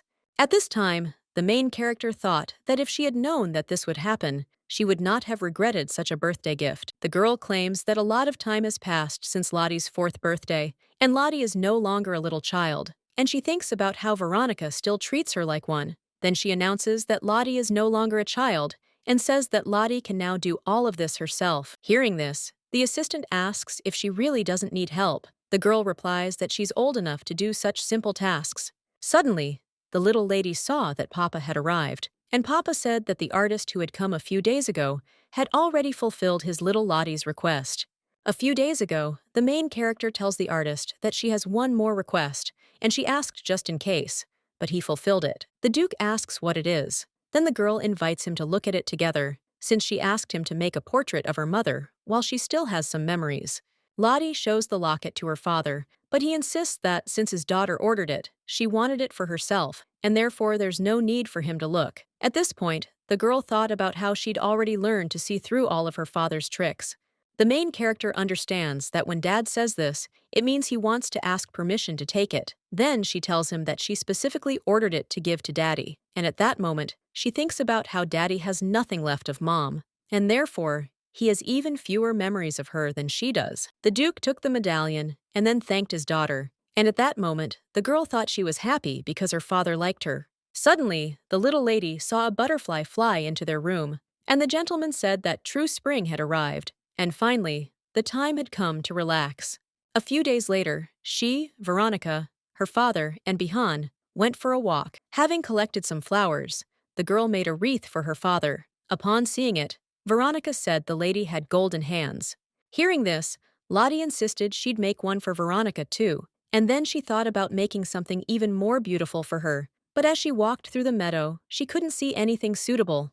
The girl announces that she'll soon make something out of very beautiful flowers for Veronica. Hearing this, the assistant says she'll wait. Coming under the tree, Lottie thought that such shadows from the trees could be seen in the estate, but it seemed as if the light had become even brighter. The father asks his daughter what she's doing there. The little lady replies that she's playing, stepping on nothing but the sun's rays. Hearing this, the Duke thought he couldn't understand it, and then announced that since his daughter liked them so much, they needed to plant more trees in the garden. At this point, the girl wondered if the greenhouse wasn't enough. Bihan smiles and says that his father can joke too. However, the Duke objects, insisting that it's not a joke. The girl was surprised to hear this, and then told her father that she preferred Lottie. They could all look at the trees together. She said that it wasn't the trees that mattered to her, but simply being together, and it felt special and different. Lottie invites her father to come here again, and at that moment, she thinks it would be better than the trees. The protagonist ponders her need to find flowers for Veronica's wreath. Then she announces that she's going to look for flowers. Hearing this, the Duke invites his daughter to go with him. Then he asks what he should do if she gets lost. The girl claims that everything is fine, since Lottie remembers the way well. And hearing this, Veronica insists that Mr. Damien is right, and she can't go alone. Bihan invites the girl to go with him. Then he asks if everything will be all right, turning to Mr. Damien. Lottie says that they will arrive quickly, and therefore suggests that they sit still. Their father tells them to be careful. Hearing this, the girl thinks they're not going far and doesn't understand why he's so worried. The main character remembers that she's spent almost her entire life in the forest, and of course, it's different from where she lived before, but she's certain she won't get lost. Suddenly, the girl saw a lot of branches, and her brother explained that they were piled there by animals who build their houses from tree branches. Lottie asks if these animals are scary. Bihan objects and says they're not scary at all, since there are no predators in this forest. He took a few branches. The main character says that they are very fragile, and she understands that it will probably be inconvenient to build a house. Bihan explains that a house is made from branches stacked together. A single branch is weak, of course, but if you join them together, they become stronger, and if you coat the branches with saliva, they stick together even better. Hearing this, Lottie insists that Bihan knows everything. However, he objects and, smiling, says that's not true. Then he explains that such things simply exist in the demonic world. That's why he knows. The boy picked a flower, then gave it to his sister, and asked if she liked it. He then declared that it suited her very well. The main character says that they should find not what suits Lottie, but what suits Bihan and Veronica. The girl says she wants to move on because she doesn't see any flowers she likes. She then asserts that since she's with Bihan, everything will be fine. The young gentleman suggests that the girl search a little more, and then asserts that she knows that if she is alone, she cannot do this. A few minutes later, they found themselves in a clearing where there were many beautiful flowers. Having picked a whole bouquet, Lottie announces that this will be enough and suggests returning. Suddenly, the main character sees a large, difficult-to-control monster. Bihan claims he's encountered this monster before in the magical world, and therefore knows everything about it. However, the boy understands that the problem is that his claws are poisonous, and the only thing that makes him happy is that he won't be telling the whole story anytime soon. Then he tells his sister not to worry, since he's fine. Bihan insists he won't let that monster lay a claw on his little sister. He then fights the monster, which wounds him in the arm. The boy pondered the fact that he first needed to deal with the monster, standing right in front of him, and after a fierce battle, the battle was over, and Bihan was victorious. The brother realized that Lottie had seen him in battle, and would surely be afraid of him now. And then he thought about how he knew what he looked like now, and he didn't want his little sister to hate him. At this time, the main character asks the boy if he's okay, and Bihan asks if she's scared. The girl, screaming, explains that she was afraid that something would happen to her brother. Hearing this, the boy was surprised, since she was afraid for him. Then he said that his little sister must have been very scared, and so he suggested that she come back quickly. Lottie agrees with him and says that they need to go back and heal his arm. Suddenly, Bihan saw the danger, and then offered to stand behind him. At this point, the protagonist realized that the monster was much larger than the one who had just appeared, and she realized that Bihan was wounded. When her brother began fighting the monster, Lottie thought she should help him. However, he objected, and, screaming at the girl, ordered her not to come closer. At this point, the girl noticed that the monster was much larger than the one who had just appeared, and she realized she needed to help him because she couldn't just stand there and watch. She also had to think about what she could do in this situation. Bihan screams and tells Lottie to hurry back to her father. Hearing this, Lottie can't understand how she can abandon her brother, and she wonders if Bihan can hold out long enough for her to bring Daddy back. However, the main character realizes that standing there is only getting in his way. At this point, the boy thought it was a good thing that Lottie had returned to her father. However, he realizes that the problem now lies with this monster and ponders how a magical monster ended up in the Empire. Bihan realizes that a creature from the demonic world cannot penetrate their world, and it's impossible for the monster to be here. The boy reflects on how he must hold out until his father arrives, and then he fights the monster again. The young master doesn't realize how much time has passed, but it's becoming increasingly difficult for him to hold on. Suddenly, the brother saw Lottie and thought that she had not returned to her father and that she had many dry branches in her hands. The young gentleman, crying out, asks why she has returned, and then claims that it is dangerous here. A little earlier, the girl had been thinking that the safest thing for her was to return to her daddy, but for Bihan, it was the most dangerous. But when she saw the branches, she remembered what her brother had told her.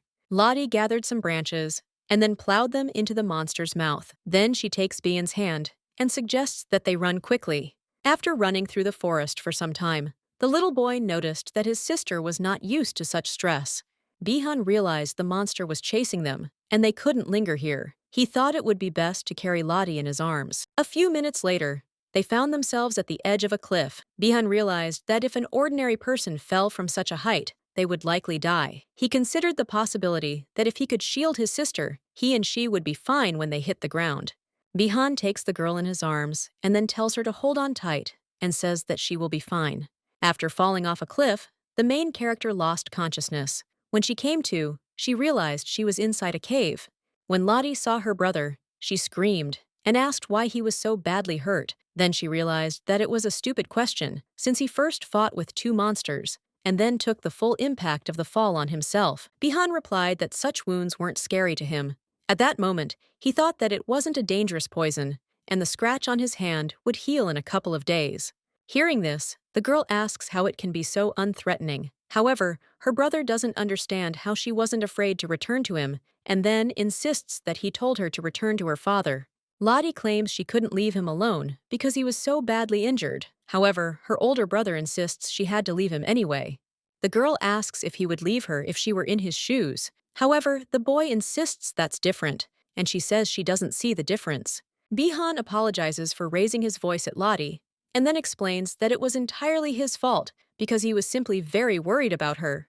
The main character explains that it will be difficult to get out until the rain stops. Bihan says they're very lucky, as the rain will wash away their scent. She then explains that monsters that take the form of wild animals have a very acute sense of smell. Hearing this, the girl thought about how strongly she smelled. Then she apologized for dragging him here. However, her brother objected, saying it was not her fault, as no one could have known that monsters would appear in the Empire.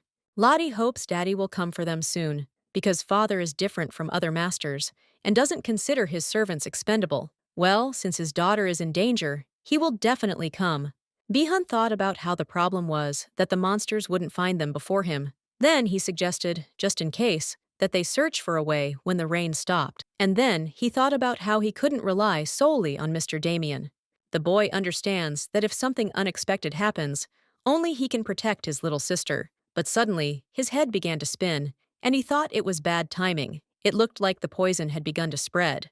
Lottie put her hand to his head and thought that he was very hot, as she knew it was difficult to stay in good condition with wounds like that. Bihan calms the girl down and says that everything is okay, as this is temporary and everything will be fine soon. The main character is worried that her daddy is late, and she wonders when he will come looking for them. Meanwhile, Veronica reports that the black blood with silver flecks is the blood of a magical monster. Furthermore, the traces are of varying sizes. Hearing this, the Duke wondered if it might be the children's blood. Veronica insists there isn't any, but it seems too early to relax. Damien knows Bihan can't use his powers properly here yet, and he wants them both to be okay. Then he tells them they need to find them, because the weather is quickly getting worse, and they need to hurry. Lottie took the bow off her dress and thought about wetting the cloth with water. The more water, the better. Then she placed it on Bihan's head and thought about how he would get better with time. Suddenly, the brother turns to the girl and tells her that she can't eat it. Hearing this, the main character thought that now his creation was confused, and therefore he would probably answer all her questions. The girl asks why Bihan cares so much about Lottie, and then he wonders what will happen if it turns out he doesn't treat her like family, but is simply acting this way because she's his master's biological daughter. The boy insists it's because Lottie is cute, and at that moment, the lady thought, I've already gotten into her brain. And the boy says she's still little and wants to be protected. Hearing this, the lady thought, I'm already an adult and don't understand what this has to do with anything. The young gentleman tells her that he also loves her because she is brave, unlike him and her father, who is constantly watching her reactions, and most importantly, because she chose him as her family. Bihan explains that before he came to the Frodiums, all he thought about was how to survive, and that family was a distant, unattainable dream. Now that he has a real family, he wants to protect them with all his might. The boy hugs the lady and then asks how he cannot care about his little sister. At this time, the main character thought that Bihan's feelings were never different from his behavior, but she suspected him, and she was ashamed that Lottie thought so badly of him.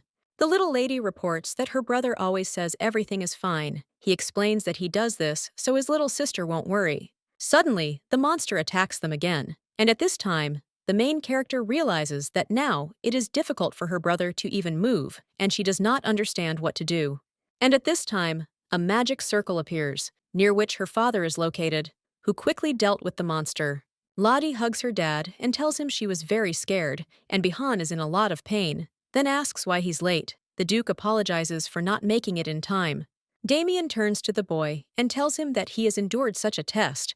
Lottie asks what happened to the monster. Her father explains that Veronica is currently fighting it alone, and so she should look the other way, because she can't be seen. He then tells her that there's no need to worry about Veronica. At this point, the main character thought about how her dad was trying to keep her from seeing the blood. Then, her dad announced that they would be home soon. When the butler saw them, he was very surprised, and then asked what had happened. Veronica tells him to be quiet, then explains that the young lady has fallen asleep. She then explains that the monster couldn't have gotten to the Empire on its own, meaning someone must have sent it here. The Duke claims that to get into the Empire, one must cross the gate, and there are likely traces left there. Bihan claims that he will then check if there is anything there. Damien asks if he really considers him such a cruel master. Then he says he won't let the wounded hero strain himself any further. Hearing this, the boy says he'll recover quickly. The Duke thanks him for protecting Lotilucia and says he thinks he should go there himself. After all, he realizes it's been a while since he's been back to his homeland. Lottie asks what's in the demon world, where's Daddy now, and if it's raining too. Hearing this, Veronica asks if she misses Mr. Damien. The little lady replies that she was asleep and didn't even have a chance to say goodbye. The assistant claims that their master was also sad, but this matter cannot be delayed. The protagonist realizes that the monster was an important event for her too, and so she can no longer ignore the book as before. And at that moment, she thought she'd stop dwelling on the negative, since the book was full of nonsense. Lottie says that it would be better if she goes and visits her brother. As soon as she opened the door, Bihan announced that Lottie had arrived. The girl was surprised to hear this, and then asked how he knew. The boy replied that he recognized her halfway through. At that moment, the girl thought that he had been more severely wounded than her, but she realized that he was almost completely healed. Bihan asks the girl why she came to see him, and Lottie insists that no reason is needed to meet her family. The little lady asks how his hand is, and he shows it and says it's almost healed. Then he says he's only worried about his little sister. At that moment, the girl thought about how slowly hers was healing. The young gentleman says she's just in time, as he has something for the girl. He then explains that he prepared it while he was back home, but can only give it to her now. Bihan puts the girl's bracelet on her hand, and at that time she noticed that her brother has a very beautiful earring, and tells him about it. The boy explains that he got it while making the bracelet. The girl smiles and then says that his bracelet looks like a bribe, which she finds very suspicious. The little lady wonders why he is giving this to her now. Bihan reveals that he has a bit of magic imbued in him. He explains that if Lottie wants to tell him where she is, the bracelet will help, and the girl thought that it would be dangerous for her to play hide-and-seek with this bracelet. The young gentleman says he can't find out where she is in everyday life, and then she thinks about the other magic he hasn't told his sister about, and he thinks it would be nice if she didn't have to use it. He also hopes this bracelet won't break. At this time, the homeland of the Frodiums, a man asks the owner if he has returned. The Duke asks if they know how many days in a row they went to meet him, knowing it's been several days since they returned. The blonde boy says that if it's too much for him, he can come home more often. He hasn't been here in a long time. He's always busy. The girl insists that they can't follow him to the Empire. The Duke asks if they don't like it when their master is away for long periods of time. However, the girl insists that's how it is in other families. The guy approaches the owner and asks if he asked him to find out something, and says that when they get up, he will report to him. Damien doesn't understand what it means that there are no traces of the gate being used. There are no records of anyone using it during this time. The Duke says there's one way for demons to get in there without using enemies. However, the boy insists that this method isn't suitable for monsters, and the gentleman insists that the problem is that the impossible has happened. At that moment, Damien thought about how his daughter had suffered because of this, and even if no one in his family had been harmed, he was responsible for the gate, and therefore couldn't leave things as they were. Suddenly, the gentleman noticed that there was a lot of noise outside. The boy announced that he would go and find out what was going on. The man claims he came to see Damien, and the girl assures him that entry is impossible without the owner's permission. Hearing this, he thought about how well Damien had trained his children. A blonde man asks a lady if she would stand in his way, even without knowing who he is. He then informs her that such loyalty is only to her master's advantage. The stranger claims that he is not so magnanimous as to let anyone stand in his way, and then uses his magic. At this time, the master comes out and asks him if he can finish threatening his servants. Otter, surprised, asserts that since Damien had returned to the demon world, he was obligated to report it to him. Hearing this, the Duke replies that he owes him nothing, but this time he wanted to call him, and it occurred to him that he needed to ask him something. Duke of the demon world Otter Odditus is the eyes and ears of the demon world, and no matter what happens in the demon world, Otter is the first to know about it, and therefore, he already knows about what happened. Damien reports that a monster has appeared in the capital. He then asks if he knows how this could have happened. Otter asks the gentleman why he came to the demon world. Then he says that, unfortunately, he knows nothing. Hearing this, the Duke claims that he has not changed at all and is just as stubborn. The man with long hair asks why he's doing this, since he's just trying to vent his anger on him. Then he suggests they understand him, since he truly doesn't know how this happened. After all, those who sent the monster into the Empire are also at a loss. Meanwhile, Damien ponders the fact that the monster penetrated the barrier and the gate, and therefore he doesn't know how it got through. However, he he can guess who the beast's owner was. The Frodium family rarely receives a warm welcome in the demon world. Otter helped him in the beginning, but that was all, since he was unable to become a reliable rearguard for Damien. Damien Frodium, an irregular, who would have been at the very bottom, and who also had a human surname, and who was able to seize the reins of power in the magical world. He even took the highest power of the gate into his own hands. There were those who disliked the Frodium family's seizure of power, so they decided to strip him of it. They wanted to find a way to penetrate the empire without crossing the gates, so they could quickly settle accounts with Frodium. After all, the gates were the most important part of Damien's domain. The mages first took the monster as a test subject and then began experimenting. They tried various ways to send the monsters into the empire. However, the barrier turned out to be a difficult obstacle, and all their attempts were in vain. All but one. Otter, surprised, asks how he learned about the monster, realizing the information hasn't reached the empire yet. The Duke explains that it literally attacked his family, and that's how he found out. A man with a long braid reports that this is good luck for him, since he probably dealt with it quickly, and he did not have time to harm anyone. The otter asks how long it's been since he last visited them. Then he suggests staying longer, as his servants are very happy to see him, and he needs to spend some time with them. The blond man says he wishes his servants would behave like that too. He then claims the Duke is lucky to have them. Otter says his servants tried to ingratiate themselves with him, but somehow he feels like the Duke has a different atmosphere. He still looks like a brute and acts like a model slave owner. Damien announces that he will be back before sunset, as he had no original plan to stay here for long. Then he leaves and announces that they are waiting for him. Otter says that his servants are always waiting for him here, and therefore asks where he is going to return to. The Duke says that he is not talking about the servants now, and reports that his daughter is waiting for him at home. Otter was surprised to hear this, then said that the demon world would soon collapse. There were signs that the barrier was disappearing. The Duke claimed that this was precisely why he was returning immediately. Damien says that, judging by his reaction, the talk about his daughter did not reach his ears.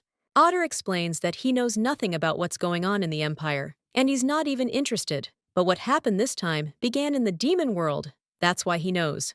They were finally able to send the monsters to the Empire, and that's why he knows. The man with the long braid says someone else took a very good girl from him, and the Duke thanks him for this, because thanks to him, he now has an excellent subordinate. The author asks if Veronica would like to return to the Auditus. She asserts that, of course, no one cares about those who were before or those who are now. Damien insists he said he'd already chosen a successor. The man insists there's one, but he could have died. He says he's not interested in weaklings. There's so much information in the world he needs to know, and if something doesn't help him, it's best to just forget about it. The Duke says he won't want to send Veronica to him. The man overheard this. He claims he's a scoundrel, and Veronica is quite the specimen, so he suggests she work for Damien, and he'll make her his successor anyway if there are no candidates. Otter says Veronica can't continue the Frodium family line, and therefore she can be his subordinate. Besides, he now has a daughter, and let her be the successor. Damien objects, and says that he will raise this girl as a human, and therefore does not intend to bring her here. Hearing this, the demon asks if this means his daughter is half human, and her mother is a witch. However, the Duke objects, and says she is not a witch, a woman who lives beyond eternity with a heart of ice, and stories about her are endless in human legends, and have even reached the demon world. All the stories were unrelated, and she has many names. Some called this woman full of hatred, the winter villain, the damned villain. They called her that too, and it's unknown how much of this is true, and perhaps among all the stories there was no truth. Damien reflects on the fact that her most famous nickname is the Eternal Mistress of Ice. At this time, Lottie, lying in her bed, thought that she really wanted to swim. The girl goes to the kitchen, and at this time she thinks that she woke up in the middle of the night, and does not understand why, because she had a very interesting dream. Suddenly, Lottie heard who there, and she thought about how everyone in the castle usually slept at night, and she realized it wasn't Veronica, and they had no one to work at night. The lady thought that it might be an evil and terrible thief who wanted to steal Frodium's wealth, and she considered the fact that she couldn't just let him go. Suddenly, the girl saw a man's shadow. At that moment, she realized she was trapped and didn't know what to do, run or scream, and she didn't understand why he was walking toward her. When the man came closer, Lottie saw that it was her dad, and he said he thought she no longer walked at night. Hearing this, the lady was surprised, because she did not understand what he was talking about and then asked why she should walk at night since Lottie walked during the day. Her father insists that she is right because she should go for a walk during the day and then asks why she is wandering around the castle at such an hour.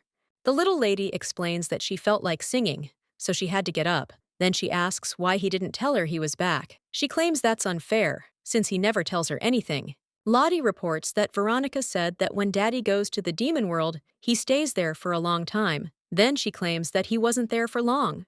The little girl assumes that suddenly it is not Daddy, but an evil and scary thief who looks like Daddy and asks about it. The father explains that it is now late, and so he planned to say hello in the morning. The main character invites him to tell her what it's like in the demon world and asks if it's fun there. Then she tells him that Lottie spent the entire day wandering around the castle, looking at the rooms, having lunch, and eating delicious food. And the gentleman says it looks like she's having a good time without her daddy. He says a day wouldn't be enough to hear everything. He suggests they go back to bed and says he'll lead her to her room. The girl says that when they arrive, Lottie will take Daddy there, because it is far from Lottie's room to Daddy's room, and therefore he will be afraid to go alone. Damien is told there's no point in him seeing her off. The girl says she'll see her daddy off next time. Her father insists that to grow up big and beautiful, you need to sleep a lot, and so he'll walk to his room on his own. When the main character looked into the dark corridor, she suddenly felt afraid and grabbed her father's leg. He asks if his daughter is scared. However, the girl objects, saying that Lottie isn't afraid of anything. She's simply surprised. At this time, the gentleman thought that his daughter was afraid of the thunderstorm, and he said that she could sleep in his room today. And upon hearing this, the girl doesn't understand whether it's appropriate to sleep in her daddy's room at such a young age, since she thinks she's already a grown woman. And she ponders the possibility that he probably suggested it because the thunder scared her. And then the main character pretends she's fine and says she can sleep alone. Meanwhile, she's thinking that maybe Lottie needs her daddy, and that's why he said that. Lottie said the thunder had really scared her. And at that moment, the gentleman thought it wasn't just empty words, because thunder and lightning never let her forget how something terrible had almost happened to her. The Duke turns to his daughter and asks if she still wants to leave her father alone. The girl asks why he has such a miserable expression. Arriving in Mr. Lottie's room, she says that Daddy has a big, soft bed. He asks if his daughter's bed is small. She replies that Daddy is bigger than Lottie, and so his bed is big too. Damien says she seems to like everything big, and he should remember that. Then, he suggests she go to bed soon. Lying in bed, a father asks his daughter why she can't sleep. He says it might be because she woke up in the middle of the night. Then, he suggests she go back to sleep. Lottie asks her dad if he can sing lullabies. Hearing this, he asks who she thinks he is. Then he claims that this is actually the second time, and so she should consider it an honor. The little lady asks who he sang to the first time. He asks her to try to guess this simple question. The main character realizes this lullaby was different from the others, that Veronica sang it from the very first line, and she's heard it before. Then the girl reveals that he sang it for Lottie's mother. The little lady asks her father to tell her about her mother, and the gentleman says it looks like someone isn't going to sleep. She explains that her father's story will be a lullaby for her, and that will help her fall asleep. At this time, Damien is thinking about how to choose the words to make it beautiful. Her father says he gave her his feelings, but she had closed herself off from him for so long. And at that time, he thought, not so much that she would accept death without joy. Lottie's mother seemed to have foreseen that Damien would fall in love with her, and at that moment, he thought she was a complete disaster because she only did what she wanted, and so he had no choice but to follow her. The daughter asks if she should tell her what Mom said about Dad. Then she says that Mom said Dad is very gentle. The Duke asks what his daughter thinks, and he wonders what she also felt. The lady replies that she actually thought her mother was lying, but now she feels like her words are true. Dad tells the girl to go to sleep, and then strokes her head, telling her she's their sweet little girl who needs to sleep. And with those words, the main character falls asleep. The next day, Veronica is looking for the young lady, and the maid reports that she slept in the master's room. When the main character came to her room, she saw it empty, and she did not understand why there was nothing there. At this point, Veronica asks the young lady where she's been. However, the surprised girl asks what's wrong with her room. The assistant explains that it's all because she had to move for a while. Then she shows her the new room. Upon seeing her room, the main character was surprised, as it was very large. She then said that Daddy doesn't know when to stop. However, Veronica says that for them, There's no need for measures. At this point, the little lady thought that it wasn't because she was pacing too much, but that this room was there to keep her from going where she shouldn't. Veronica claims that if she hadn't said she loved the space, she would have been moved soon. However, Lottie doesn't understand why, as she liked her old place. The assistant claims the room was too unremarkable for the daughter of the Frodium family. She explains that they gave her that room so she could gradually adjust to her new life. Veronica says that since she is already completely settled in and knows their house, it is time to move into her real room. Lottie says Bahan's room is also in a different location, and then she thought about how, in the book, she couldn't get used to living here. The little lady recalls how in the book, the main character asked about her room, and it was said to be in a special place. And considering the behavior of the maids in the book, it must have been difficult to adapt. She realizes she even considered leaving home when she grew up, and now she's become closer to her daddy, and the maid's behavior has changed too. In the book, the misunderstanding between her and daddy never really went away. That means daddy continued to avoid her, thinking she hated him, and she, in turn, thought daddy hated her too. The maid informs the young lady that the marquise, her governess, has arrived. Because the monster injured her, the girls skipped classes for a while, but today they decided to continue, and at that moment, the main character thought that, fortunately, there was no homework. Lotta Lucia's governess, Madame Marchioness Cyrus, informs her that they haven't seen each other for a while, and then asks how she's been. She says she was so worried when she learned they wouldn't have classes for a while. She then asks if she's been studying because she's gotten lazy. The girl objects and says that nothing of the sort happened, and then says that Lottie loves the teacher very much. Hearing this, the marquise smiled and said that she would then try to catch up with everything that had been missed during this time. At the end of the lesson, the teacher says that although they haven't studied for a while, she understands the lady perfectly. Then she says that's all for today. Hearing this, the little lady was overjoyed. The marquise asked if she was overjoyed. Then she said she was even a little offended. The girl explains that she loves the teacher very much and wants to see her off. The Marchioness, Cyrus, asks the Duchess if she has anyone her own age she can talk to. The lady replies, Bihan. The teacher asks if he is not one of the Frodium family members. Then she says that it seems like she rarely communicates with anyone from the outside. Suddenly, Lottie saw her dad and ran toward him, and the gentleman said he saw that classes were already over, and then he greeted the teacher. The father asks his daughter where she's going. The girl replies that she wants to see the teacher off. He then says he'll be seeing her off too. The marquise, hearing this, says she's honored and then thanks the gentleman. At this time, the main character thought that it seemed like they were closer than she thought, and she wondered what they were talking about. Damien asks the marquise how the lesson went. She replies that the lady is doing well, then explains that she was so worried after his words.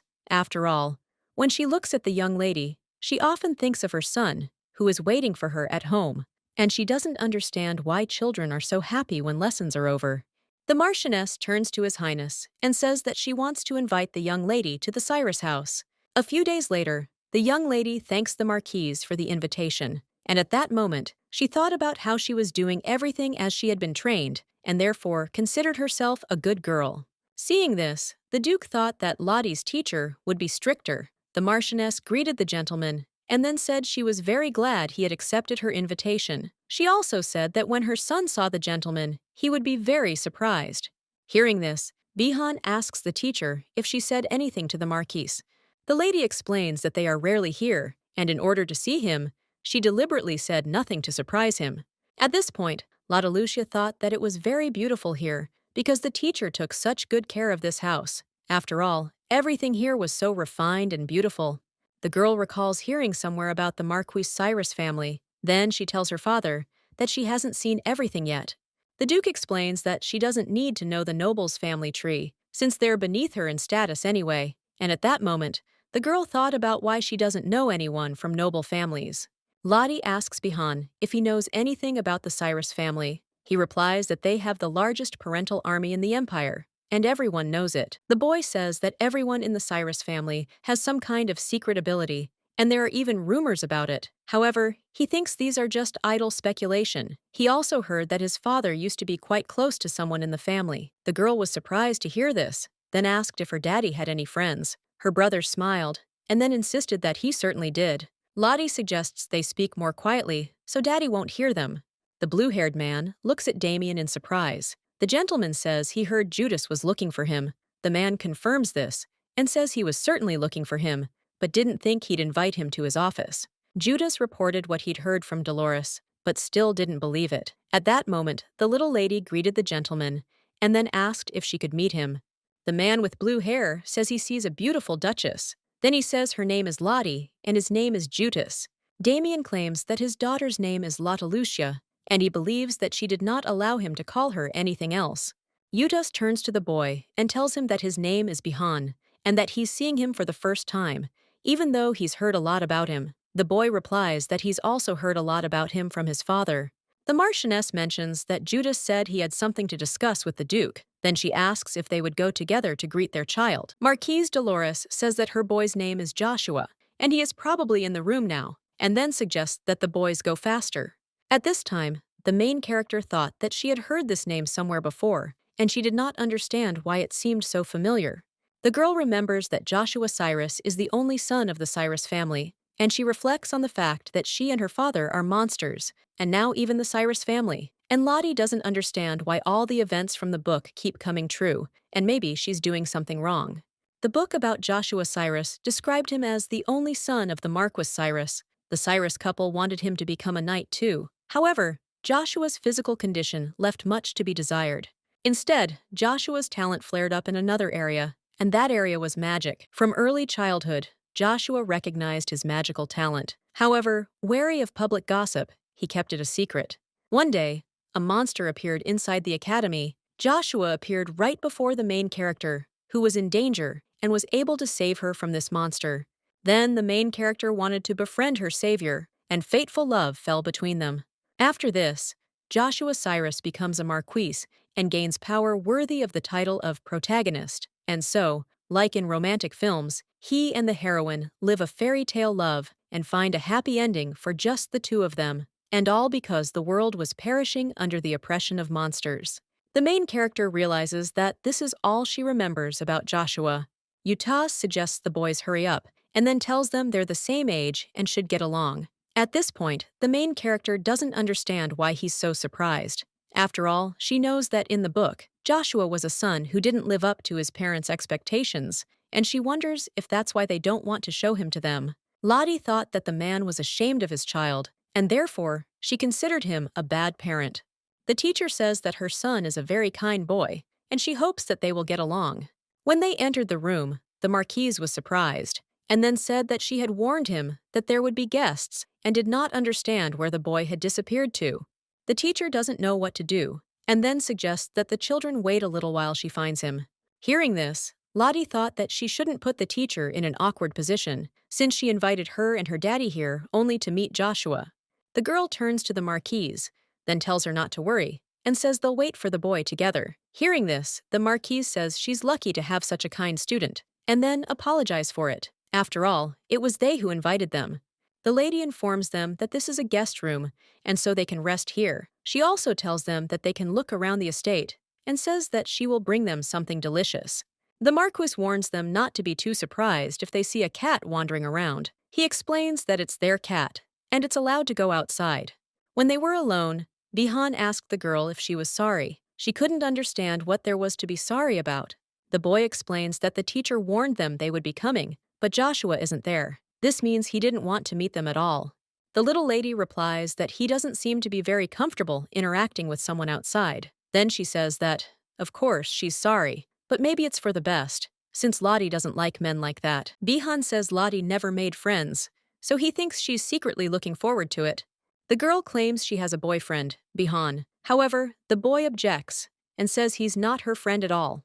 Lottie argues that if you think about it that way, then Bihan has no friends either. The boy explains that he doesn't have friends because he couldn't make any, and then reveals that he does have friends. More accurately, they also serve in the same place he does. Bihan says that it is enough for him that he has a little sister. Meanwhile, the Duke, addressing Judas, tells him he knew he was married. He even attended his wedding, and then he heard the news of his wife's pregnancy. This alone was enough to make Judas feel as if the world belonged to him alone. Damien says that this child, and at this time Judas tells him to shut up, and explains that Dolores doesn't know anything. The Duke agrees with him and explains that he has no intention of probing, since he understands there's nothing good in it. He then asks the reason why he sent him so many letters. Damien says he's known him for a long time, so he's probably well aware that he doesn't respond to non-work related emails. Still, if he'd needed something, he would have written about it. However, all he said was that he wanted to meet him. The Duke explains that he thought it was some kind of nonsense and ignored it until the Marchioness invited them personally. Therefore, he assumes Juthus has business with him that cannot be written in a letter because someone else might read it.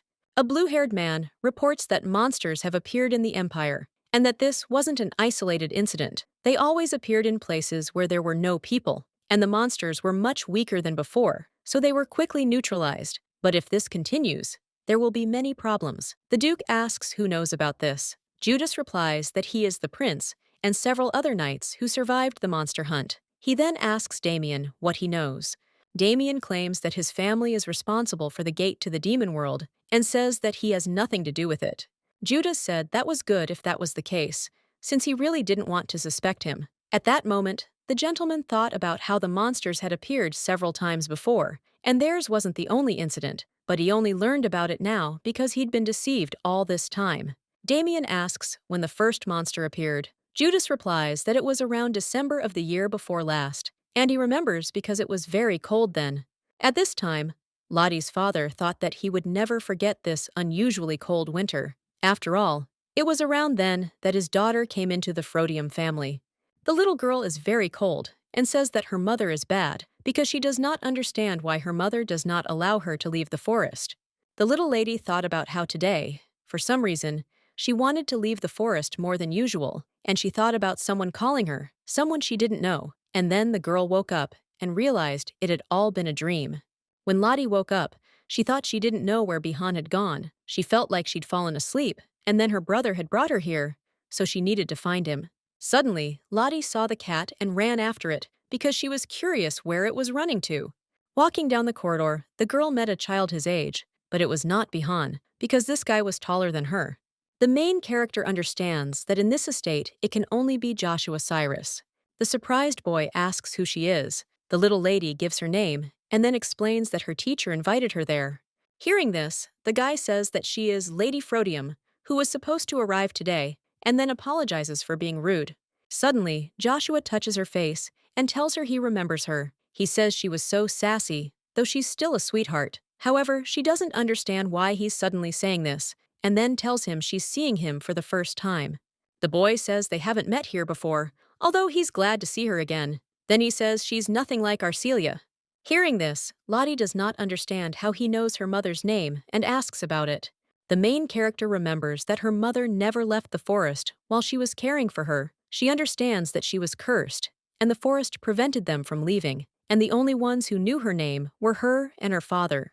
Joshua states that since they were dating, he never thought she would forget everything, and then asks if she has a bad memory. Upon hearing this, the girl objects and says that she has a good memory, and then claims that he remembered everything incorrectly. Seeing the cat, the boy says it's rare for their cat to follow anyone but him. At that moment, the girl looked at the cat and thought how cute he was. Bihan asks his sister where she's been. Then he claims he stepped away for a minute and comes back, but she's gone. He asks if she even knows how worried he was. Lottie explains that the cat was passing by, so she followed it. Bihan approaches the boy and asks if he's the Cyrus family's son. Then he thanks him for being with his sister when she was lost. Joshua says everything's fine, and it's nothing. The brother turns to the girl and tells her that her father wants her to go home, and therefore suggests that they leave. Joshua invites the young lady to stay a moment. Then he tells her that she's grown up and still refers to herself in the third person, saying it's strange and asking if she knows. When the guests were leaving, Joshua stood at the window and watched them, and at that time, he thought that when he first met her, since then he had only mentioned Arcelia, and her face immediately changed because she began to look like a black cat with fangs. The younger Cyrus reflects on the fact that if he hadn't been told then that she was Arcelia's daughter, he wouldn't have guessed from her appearance, since they are completely different, and that's why he's glad about it. After all, this woman criticized and was angry at his brother. Joshua reflects on how she didn't tell him who her father was back then, and turned out to be the daughter of a monster duke, and she didn't seem like the simpleton the gossip had suggested. Juthus tells his son that he heard that he met with Lady Frodium. Joshua tells him not to worry, since nothing has happened. However, his father insists that he's worried about him always hiding everything from them. Then he asks if he's forgotten his promise. The boy turns to his father and claims he doesn't trust him very much. Then he tells him not to worry, as he can rely on him. He also says that Dolores won't find out, and he guarantees that. The boy claims that he will be the best son for both of them. At this point, the little lady looked at Veronica and thought that she wished she were as strong as she was, and if the monsters attacked again, she would be able to stand up for herself. Lottie turns to Veronica and says she's amazing, and she wishes she could do that too. The assistant replies that the lady is still too young. The little lady insisted that if she did nothing all day, she would remain young, and then she saw the teacher arrive and tell her she had to go. The girl asks the teacher if she's arrived, and then says that Lottie came out to meet her. She then tells her that she misses her.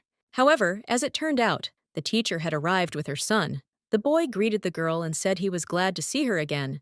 The marquise explains that her son wanted to learn more about her, which is why she brought him with her. She tells the girl not to worry, as the Duke has given her permission. At this point, Lottie thought about having a friend to study with. She knew her dad would love the idea, but she didn't understand why. The boy turns to the girl and wishes her good luck, and the girl knows the teacher is watching them, and she thinks the day will be exhausting. The teacher announced that they would be using new books today. Seeing the books, the girl thought there were too many of them. The young gentleman turns to Lady Lotaluzia and asks if she's involved in such serious books. He then says he's very worried, as it might be too much for the young lady. Hearing this, the main character objects and turns to the teacher, saying that she can learn everything and asks if she has any more. At this point, the marquise smiled and said she was glad the young lady was interested in science, and then she thought about how their children would become great friends.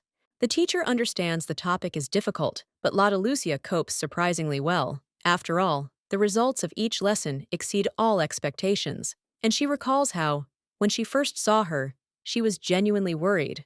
The Duke approaches the Marchioness and informs her that he wants her to teach his daughter basic etiquette. He says that her experience in mentoring is far greater than that of other ladies, and therefore he considers her an excellent candidate. Damien says that since Judas is his friend, there shouldn't be any problems. At this point, the teacher thought about how, although she might be a little girl, she was from an aristocratic family, and then, as the daughter of Duke Frodium, she couldn't understand why the young lady still didn't know the basics. Then she told him to rely on her and assured him that she would do everything in her power. Marchioness Cyrus was preparing for the lesson and was nervous. After all, until that conversation, she had no idea the Duke had a daughter, and she wondered if she might be too strict, and maybe she wouldn't be able to handle someone else's child. The teacher understood that since the Duke had asked her personally, she had no right to refuse, and so, overcome with worry, she was overwhelmed. But upon meeting Princess Lotaluzia at her estate, all her anxiety vanished, and her charming appearance captivated her. The marquise picked the girl up and thought that all little girls were like that. However, she was the cutest girl she had ever taught. The Duke warned the marquise in advance that Lotaluzia was still a child and had zero knowledge of etiquette. However, she spoke the language of the empire perfectly. The young lady informed the teacher that she could now read books and asked if she knew about it. Hearing this, the marquise reflected that the girl was good not only at reading, but also at handwriting, which she found even easier. The Marchioness understands that Lottie learns language faster than the average child. She's also quite intelligent. Even more complex material has always come easily to her. The little lady reported that she couldn't do it and didn't understand at all. And at that moment, the marquise thought that this wasn't surprising, since this was the problem the students at the academy were solving. And then she became thoughtful, because Lady Lotaluzia looked so much like his Joshua. The marquise understands that Joshua doesn't show it to her or her husband, but his learning ability is slightly higher than that of other children. This may be because he doesn't get along with his peers. Therefore, the governess wanted Joshua to find company in a girl who was as smart as he was. Lottie turns to the teacher and tells her she's finished. She says the girl is doing well and suggests they look at their new book. When Bihan saw Joshua, he said it was the first time they'd seen each other since their meeting with the Marquis. Then he said he'd grown bored with the book, and that's why he'd gone out for some fresh air. At this point, Joshua looked at the boy and thought he looked special. Then he said he was smart and asked if he had time now. Bihan says he had no plans, and then asks what he wanted to talk about. Joshua says he doesn't know, and just saw him, and thought they would get along, and asks if he wouldn't mind spending some time with him.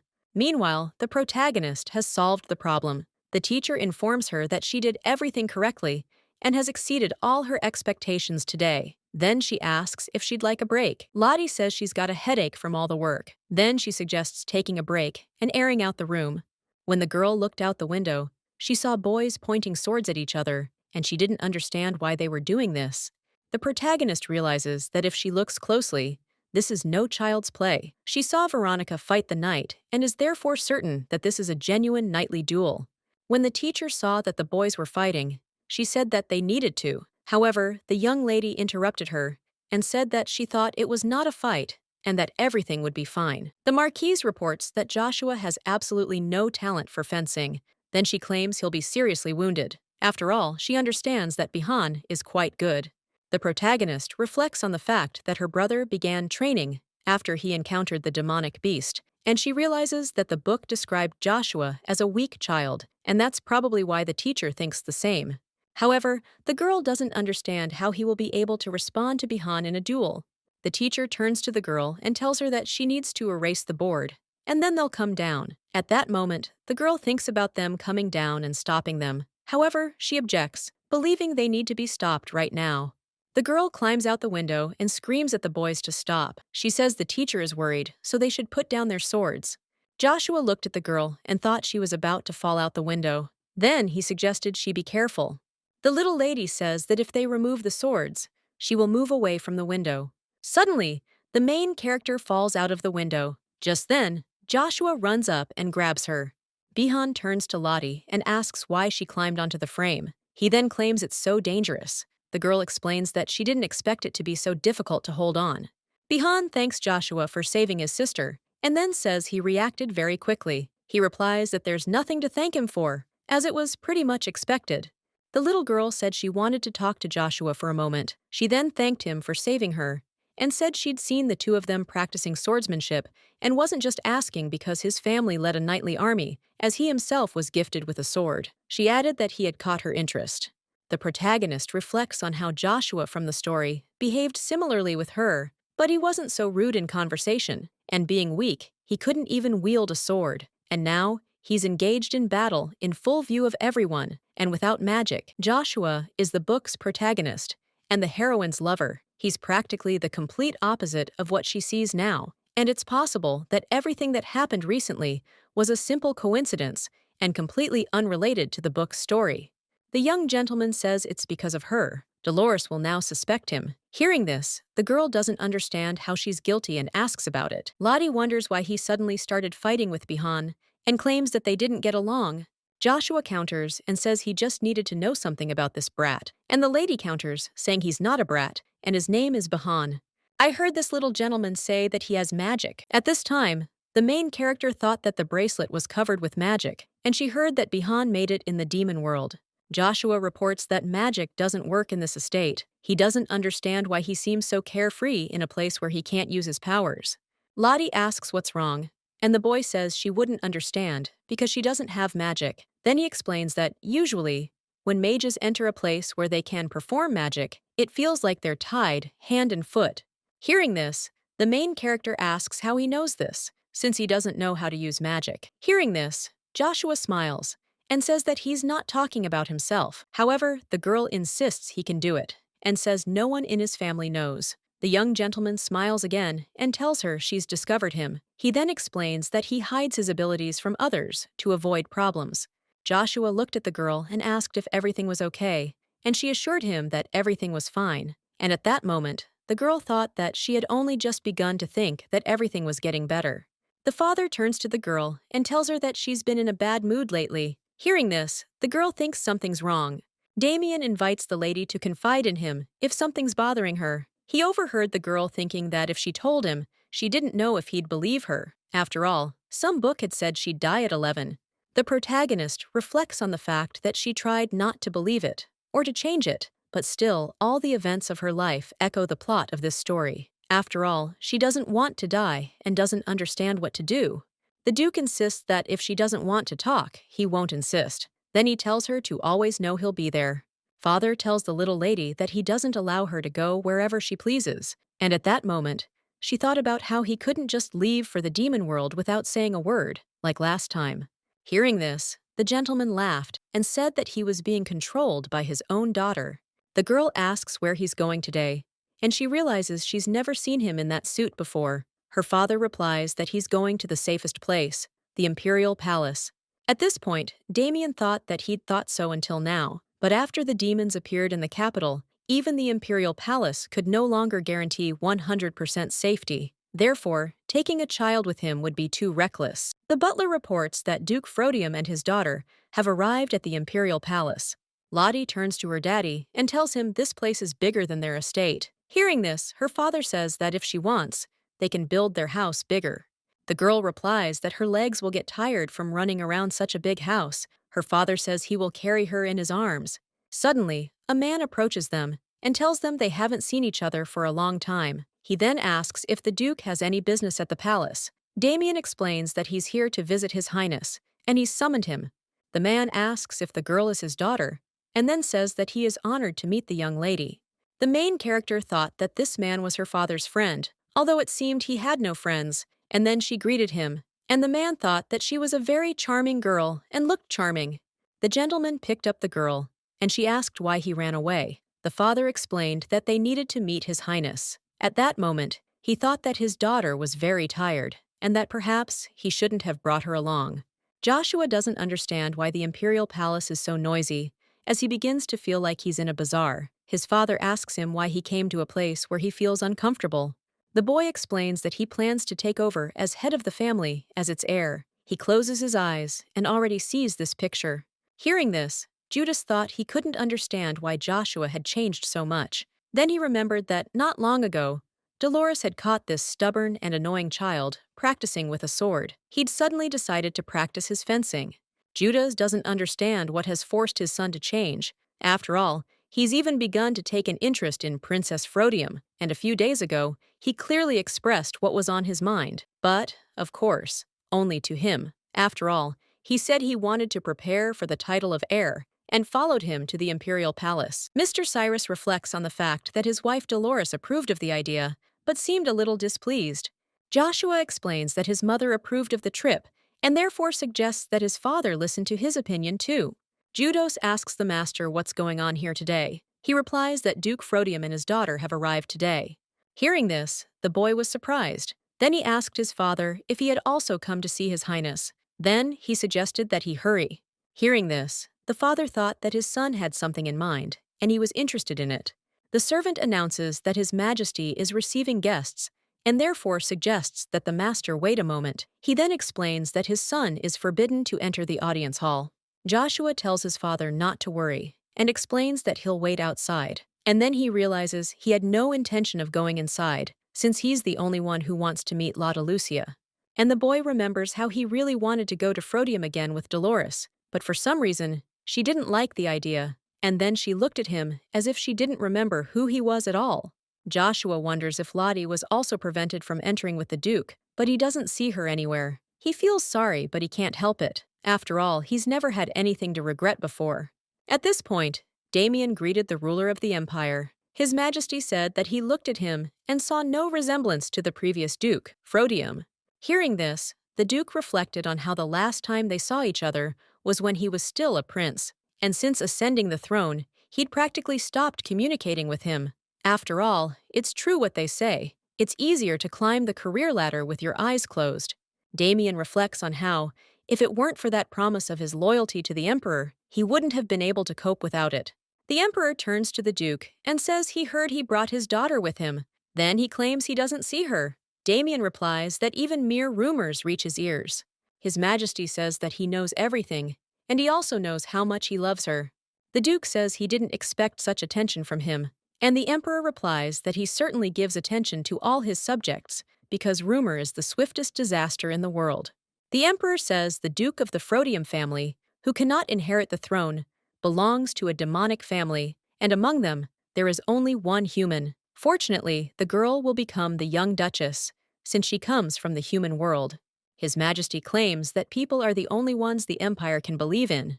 The Duke replies that he's quite patient with humans, but in the demon world, he won't be disparaged for coddling humans. He then asks how humans themselves behave when they know of his origins. He wonders if he's not a loyal subject of the imperial family. Damien asks the Emperor what's plaguing him. He then claims he's the only demon ever presented to humanity. The Duke asks His Highness why he wanted to meet him. The Emperor replies that it's because of demonic creatures. He then explains that, as far as he knows, anything concerning the demonic world is none of his concern. Damien reports that demonic monsters are prowling around his home, but the gates of Frodium have remained untouched. Hearing this, the Emperor claims something is wrong with the barrier separating their worlds, and that it has nothing to do with his daughter's appearance. Meanwhile, Joshua, standing by the door, thought that the girl must be somewhere nearby, and when he saw the Duke, he thought that his daughter must be nearby too. Mr. Cyrus, seeing Damien, asks how he is doing. The Duke replied that it had been a while since his visit to his estate. At that moment, Judas thought about his cold response.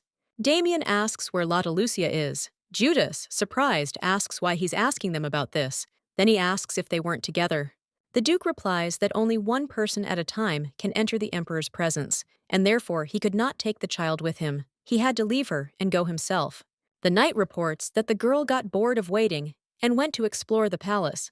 Meanwhile, the main character says it's more fun to explore the palace she's visiting for the first time alone, and it will be a miracle if she can find her way back. And then she thinks that if she goes straight ahead, she might find a familiar path. Suddenly, Lottie saw a large tree and thought that all her worries had vanished. Then she remembered that the book didn't say she was walking like this, and she thought that everything she did should be described there too. The girl saw a boy asking her who she was. He then informed her that outsiders were not allowed to enter the garden. Lottie asks who he is and wonders if he is the garden manager. Hearing this, the blonde guy smiled and then said she could call him that. He said he was glad to meet her. The girl says it's his job to scold strangers for entering this garden, and then she thinks about how she's already been scolded for falling out of the window, and that's why she doesn't like being scolded. The strange boy says that this is not right, and if she really asks, then so be it. He can help her. He explains that this is because he holds the highest position in this kindergarten. The main character says she's very lucky and thanks the guy. Then she says her name and asks his. The blonde guy says his name is Johann. He says that if she doesn't mind, he can show her the garden and will accompany her. Johann says this tree is the largest in the imperial palace, and when he first saw it, he couldn't take his eyes off it. And the girl says the closer they get, the bigger it seems, and it's so tall you can't even touch the leaves. The boy says it's a great disappointment because he can't reach it either, and he's sure that if he grows a little, he can. He then says that the next time they meet, he'll pick some flowers for her. Hearing this, Lottie asks in surprise if they can meet again. He replies that if she comes, they can meet any time. Johann looked at the girl and asked what was bothering her. The lady wondered if it was noticeable. The boy said it was written all over her face that she was worried about something. At this point, the main character thought it was probably because she was thinking about the book. She was indeed worried, but could she tell anyone she didn't know? She couldn't even bring herself to tell her closest friends. They probably wouldn't believe her, and even if they did, they'd worry. Lottie considers that perhaps it would be better to tell someone who knows nothing about her. The girl says that it doesn't concern her and asks if he knows how to avoid death. Hearing this, Johann is surprised and asks if she's already thinking about death. He wonders if she's looking too far ahead. Then he tells her that she will die only when she's old, and because God himself has decreed it. He asks if anyone can change that. The main character insists she's not joking and reminds everyone that she said it didn't concern her, and maybe she'll suddenly die, not when she becomes 100 years old, but from an unknown disease that even the doctor won't know how to treat. At this point, the girl thought she'd screwed up because she hadn't explained it properly, and he'd think she was weird if she kept talking. Johann says that perhaps what she wants to say is very similar to what happened to someone he knows, and Lottie wonders if there's a way to avoid death. The boy asks her to finish, and the girl replies that she's told him everything. Johann reports that his friends didn't succeed. He asks if this is really the story about her. The girl claims that this is not about her, but about a person she knows well. A servant approaches the young master and whispers something in his ear. He then says he must go and claims to have had a good time with the young lady. When the boy left, Lottie remembered that she was lost and needed to ask Johann for directions before he left. She thought that she would now leave the garden and find someone. The girl realized she needed to hurry, as the sun was setting, and she was afraid of the dark. And then she thought about going home for a delicious dinner with her dad and Bihan. Suddenly, Lottie saw Joshua and asked how he got there. The boy explained that he came here with Utah, and then said that he wanted to talk to his father. The girl asks if he calls his dad by his first name, and she wonders how he's not ashamed to call his dad by his first name. Joshua explains that he likes it that way, and besides, he calls him his father often. Then he asks if she's lost. Lottie objects, saying that Daddy is lost, and she's looking for him. Hearing this, the boy smiles and asks how the monster duke could get lost in the palace. Then he invites the girl to come with him, since he knows where he is. At this time, the main character thought that today Joshua was not as naughty as usual, and she agreed to go with him. Joshua asks the girl why she's so quiet today. He explains that the last time they spoke alone, he thought she was interested in him. Hearing this, Lottie thought it must have been because she thought he was different from Joshua in the book, and then she said that from that moment on, she would never be interested in him again. The boy was surprised, and then said that it turned out their princess was a very ungrateful child. The girl then said she wasn't a child, and asked if he understood that. He insisted she was a small, silly little thing. Joshua claims that he doesn't care that she doesn't remember him. However, he doesn't know what he can do to not be a nobody to her. At this point, the main character reflected on how she'd never actually met that man. However, perhaps in the snowy forest, which absorbed all sound, he sounded so melancholy. When she was walking through the forest, she saw a large lizard and thought that it was the king of the lizards. Suddenly, the girl screams and asks if he's a giant lizard. Joshua insists he's not a lizard, but a dragon. At this time, the main character remembers what Johann told her. In order to slow down the process, he needs a strong and pure dragon heart. The girl realized that with Joshua's heart, she could prolong her life, and at that moment, she thought she was crazy. No matter how desperate she was, she couldn't believe that someone she'd just met for the first time was saying such a thing. The protagonist reflects on how the dragon's strength matters less than anything else, because if she doesn't have his heart, she will die. And she realizes he's implying that she'll have to mend Joshua's pain to survive. The boy looks at the girl and asks why she's looking at him like that. She replies that she should be the one asking why he's looking at her like that, and asking what's written on her face. Joshua happily tells Lottie she hasn't forgotten him. She replies that it's surprising she didn't recognize him right away. After all, who would have thought he was the Lizard King? She then explains that she remembered him because she's smart. The boy insists he's not really the Lizard King, but a dragon. The young gentleman thought that, be that as it may, he had grown considerably since then, while Lottie's hands were still so tiny and still warm, and he could still remember her body temperature. The girl recalls her mother telling her it was the king of the lizards. Her mother also asked her why she left the house without permission. Lottie explains that the lizard has been hurt and looks sick. Then she asks if they can help it. The boy recalls that if it weren't for Lotta Lucia, he wouldn't have been able to enter the Arcelia forest. The woman then explains that she intended to leave him to die, but thanks to his daughter, he survived. Arcelia informs him that her daughter is searching for a cure to heal his wounds. She asks the lizard what he's doing here, and says this is no place for his kind. Joshua mentions that it's been a while since they last saw each other. The woman says she heard that dragons can't grow while they're asleep. She wonders if he's been sleeping since his brother's death. Hearing this, the dragon asks how she dared to kill his brother. All this time, the girl watched them, and then approached the dragon and asked him to play with her. Arcelia tells Lottie that this is her first time meeting a talking animal, and offers to play with her for a bit. Then she claims that he keeps falling asleep, and therefore there's no difference between them. Lottie suggests the dragon to pout, and he asks what she wants to see. At this time, the dragon thought that in the winter forest, the girl had never seen anything like spring butterflies, and then he releases them. Lottie looks at the butterfly with admiration, and the dragon warns her not to climb too high, because it is dangerous, and he informs her that his back is slippery. The boy recalls how Arcelia allowed him into the forest, but he no longer bothered her. A little later, Lottie brought him medicine and nursed him back to health, and after a while, even the lizard's wounds looked less terrible. The little lady asked the lizard why she didn't thank Lottie. Then she suggested asking Lottie to bring him his medicine every day. The dragon replies that he'll think about it the next time they meet, and the girl says that's good, since she can't get out of this forest.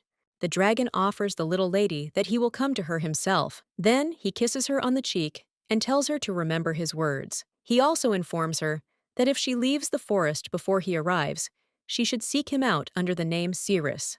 Joshua reports that after a full recovery, he returned to the Marquise and left the forest. However, from the moment he left, the Marquise must have been confused, and Dolores must have been very worried. The boy spoke of returning to the Marquise and becoming his son again, and sometimes he recalled everything that had happened to him in that forest. He understood that dragons live for centuries, while he had fallen into a deep, long sleep after his brother's death. And now, only a few know who he is. Joshua reflects on how the child he met in that forest was the only person he connected with after awakening. Lotta Lucia is the only evidence that confirms his existence. Suddenly, the main character saw her daddy and was overjoyed, and the Duke said that if his daughter goes without waiting outside, then he asked how she thought her father would feel. The Duke says that he understands, since this is the imperial palace, and so he knew that this would not happen, but he is amazed that the girl left without any words. Lottie explains that she was wrong and apologizes for surprising him. Then she asks if he's angry. The father replies that he is not angry, but was just worried, and therefore suggests that the girl not do that again.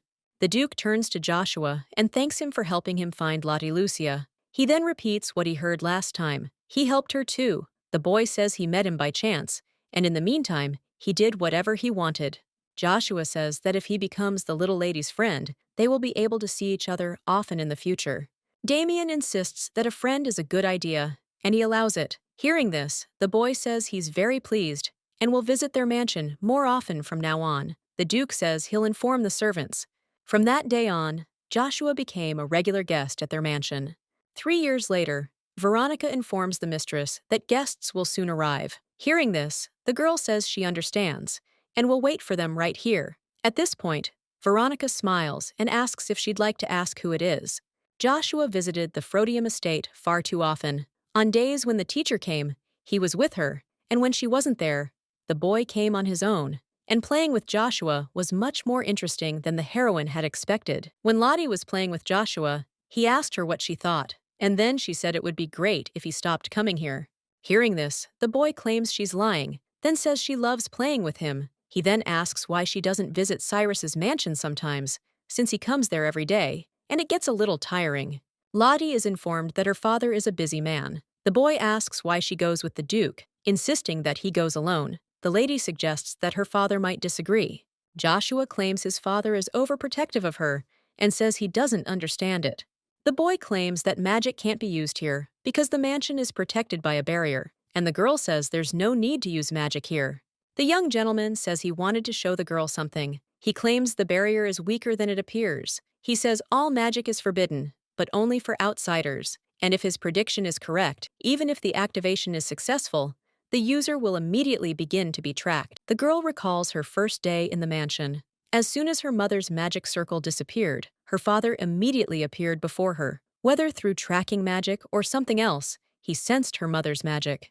Hearing this, Joshua asks in surprise if this basic magic has been there from the very beginning. He says that even a family of wizards wouldn't do that. Lottie asks the boy if he is connected with any capable wizards. Joshua claims the barrier was created by sloppy, unskilled people. After all, there are many cases where they don't know where to begin. Then he says he can remove the barrier, and if all goes well, he'll show her his magic again. The girl tells him to slow down, and tells him that she doesn't understand magic, which means she won't be able to understand what he's doing. Joshua, seeing the carriage, says he needs to go. The lady says she'll show him the way. Walking down the hallway, the girl met Bihan and asked where he was going. He replied that he was heading to her room, but met her on the way. The little lady tells him they were outside, and it would be wonderful if he were there too. The boy explains that he thought she'd be back any minute, and never imagined she'd be gone for so long. The brother says Joshua comes too often. The little lady asks if he likes him. Then she claims there's no reason to hate him, since Joshua is his friend and has helped him several times. Bihan says he feels like he's just getting closer to Frodium and doesn't seem like a good child, and so he thinks his sister shouldn't get so close to that gentleman. Lottie explains that she loves her family more than her friends. Then she asks if he's acting this way because she's with Joshua. She says that, in any case, she can understand his thoughts. The girl says that if she were closer to Joshua and left him alone, she would be even more gloomy than he is. Bihan says that maybe she is right, as he was worried that there might be someone who is closer to his sister than him. The little lady says that's not true and tells him not to worry. Then she asks why he came to see her. He replies that it's nothing special, that he was overly worried. Then she says he'll go to his room and tell his sister to rest. At this time, the main character thought that he wanted to tell her something. The next day after class, the teacher tells her she's doing well. Then she tells her Joshua is waiting in the waiting room, and she can go. The Marchioness thanks the princess for getting along with Joshua. The little lady, explains that they're just playing together because they're friends. The teacher says Joshua has always been so frail since birth. Doctors told him he wouldn't live long. That's why he has trouble making friends with his peers, even though he's an adult. The Marquise reports that she was very worried, but after meeting Lottie, Joshua's health improved, and he even began to practice fencing, and it's all thanks to the young lady. Walking down the corridor, the main character does not understand what happened, since the Joshua that her teacher talks about and the Joshua that she knows are completely different. Jojua asks Lottie if school is over, and if she's been held a little late today. She suggests he go play ball. Lottie looks at the boy and says something is wrong, then asks where he came from. She insists he's not Joshua and asks where he is. The boy, surprised, says he doesn't understand what she's talking about and claims he is Joshua. He wonders if there's another Joshua out there. Lottie claims that the Joshua she knows and the Joshua the teacher knows are completely different. The girl reports that the teacher doesn't know he's a dragon. The fact that Joshua was weak from birth confirms that the child born to the teacher and this Joshua are different, and for some reason, the Joshua sitting in front of her took his place. The main character wonders what's wrong with the real Joshua, and then she thinks there must be some reasons he won't tell her, and she asks why he got so close. The young gentleman tells the girl not to worry, and tells her that he is completely and utterly genuine, and what she's worried about, he didn't take anyone else's place. After all, feeling relieved is perfectly normal. Joshua suggests that the girl keep this secret from Dolores. The atmosphere was still a bit strange after that. Leloucha never told Dolores the truth because she understands the woman.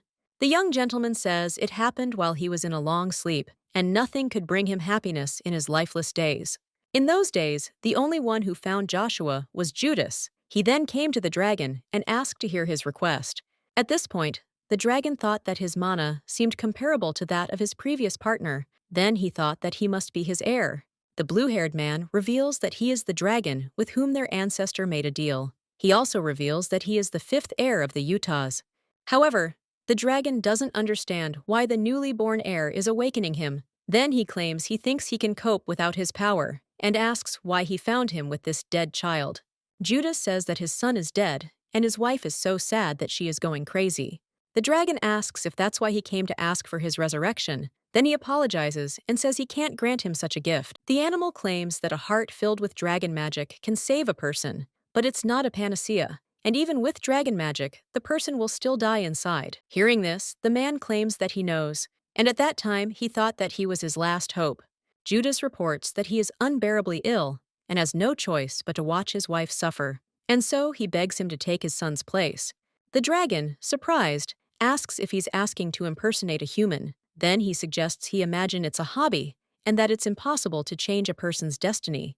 And the man with blue hair asks him to let his wife see her child grow up, and that was his only wish.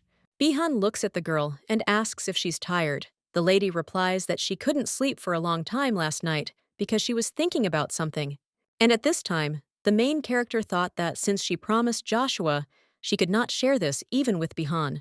The brother asks why she couldn't sleep. He wonders why she didn't take a nap during the day. The girl replies that she's not a sleepyhead. However, he insists that when she's tired, she should go to bed. The little lady claims that she doesn't want to sleep, but Bihan insists that she go to bed and fall asleep quickly.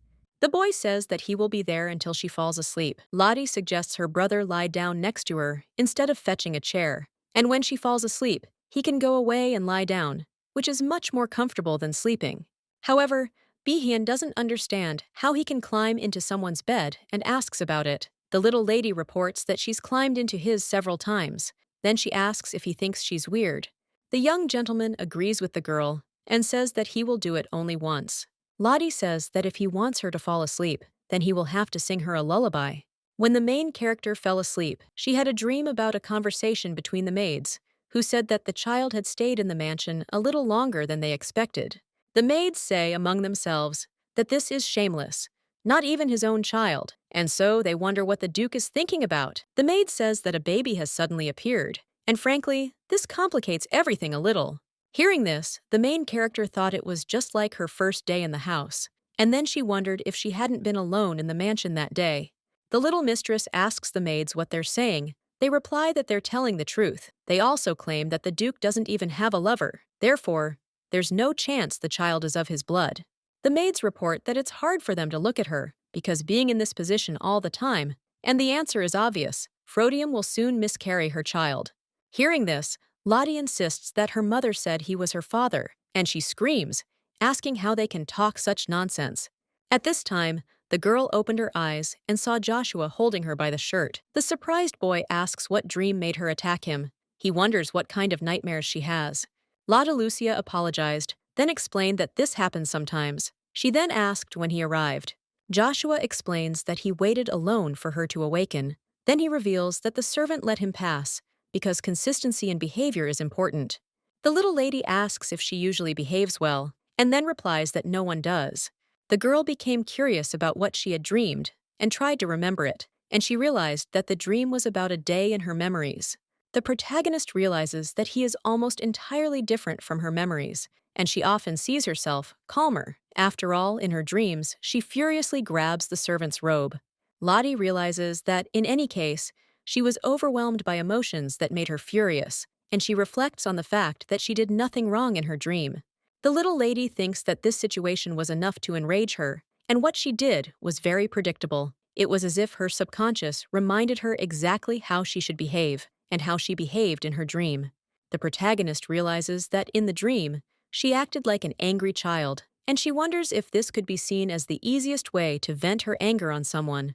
The girl recalls dreaming about a story that was never meant to happen. She became intrigued because if something like this were to happen even once, the conflict would obviously worsen. Lottie knows that if this left a bad impression, then everyone would say that the Duke's daughter is a real villain. Joshua looked at the girl and thought she was somehow premeditated. Then he nudged her and suggested she stop being silly and play with him, and then they ran off to play.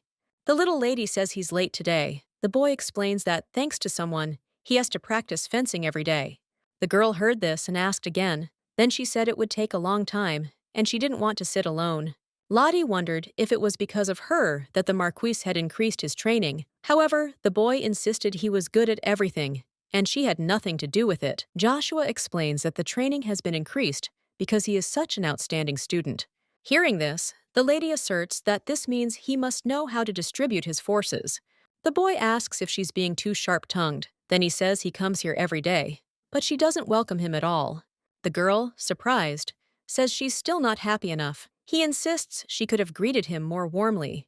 Joshua announces that he can't come here any more often. Then he says it will be difficult for her to see him next year. The boy explains that this is a sudden decision, and everything was decided from the very beginning. The young gentleman says that Dolores is going to send him to the academy. The main character heard this and was surprised, because she understood that she would not see him so often anymore. The academy accepts only children from noble families, aged 9 to 11, and it's a dream destination for the children of nobility. However, not all children from noble families can attend this school, as it requires a high title or sufficient wealth to surpass someone else's title.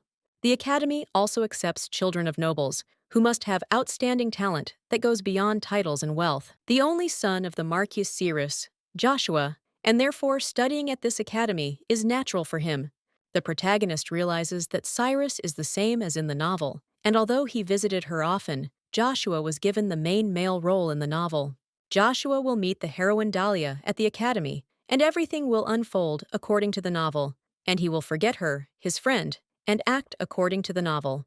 Lottie Lucia says she understands that he's going to the academy. Then she says that's wonderful, because she'll have a lot of preparation to do. The girl excitedly asks if there should be a lot of people there. However, she understands that he doesn't like trouble, and so it will be a bit difficult for him, and then she smiles. However, the boy claims that if he goes to the academy, he will not be able to visit her except during the holidays. Lottie says he's right, and that's because he'll be living in the dorms. However, he'll be spending more time at the Cyrus estate than at the academy, and asks if she's right. She then shares that she heard the semester is very short. The girl says that it will be extremely difficult to meet each other as often as now. And at that time, the boy thought that if Lotta Lucia had gone somewhere, he would have felt bad, and he would not have been able to bear it, and he would have secretly come to see her. The main character noticed that Joshua had been sulking all day, and then left. She hopes he won't go to the academy. Lying in bed, the girl reflects on the fact that if Joshua doesn't come, then she won't have any friends. The next day, the girl decided that she would also go to the academy. Lottie came to her father's office and announced that she wanted to study at the academy.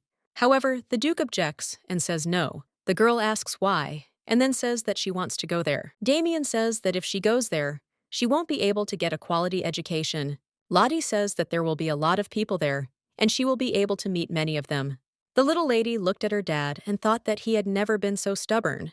And then the girl asks why, and claims that there is no chance that the academy will refuse Frodium's daughter. However, the Duke claims that she is forbidden to leave the estates alone. Hearing this, the girl turns around and says that she finds it funny, and that's why she leaves. Belant met her at the door and greeted her. The girl wished him a good day, and then announced that she was leaving. The red-haired man invites the Duke to tell him. He then explains that he sees the Duke is worried about the princess, and asks why he hasn't gotten to the point. The Duke says that he has enough of this nonsense, and that he should report to him about the new information that he has. Bellin says that the forces that were about to dispatch the demonic beasts were aware that Desaptio's barriers had weakened. The Duke says that this time he will hold back and only send out the demonic monsters. However, the gentleman reflects on the fact that it is not enough to simply release the monsters before deception, since they can do it on their own. Bellin claims that demons are unable to leave the barrier in a stable state, and therefore they could be sent as an experiment.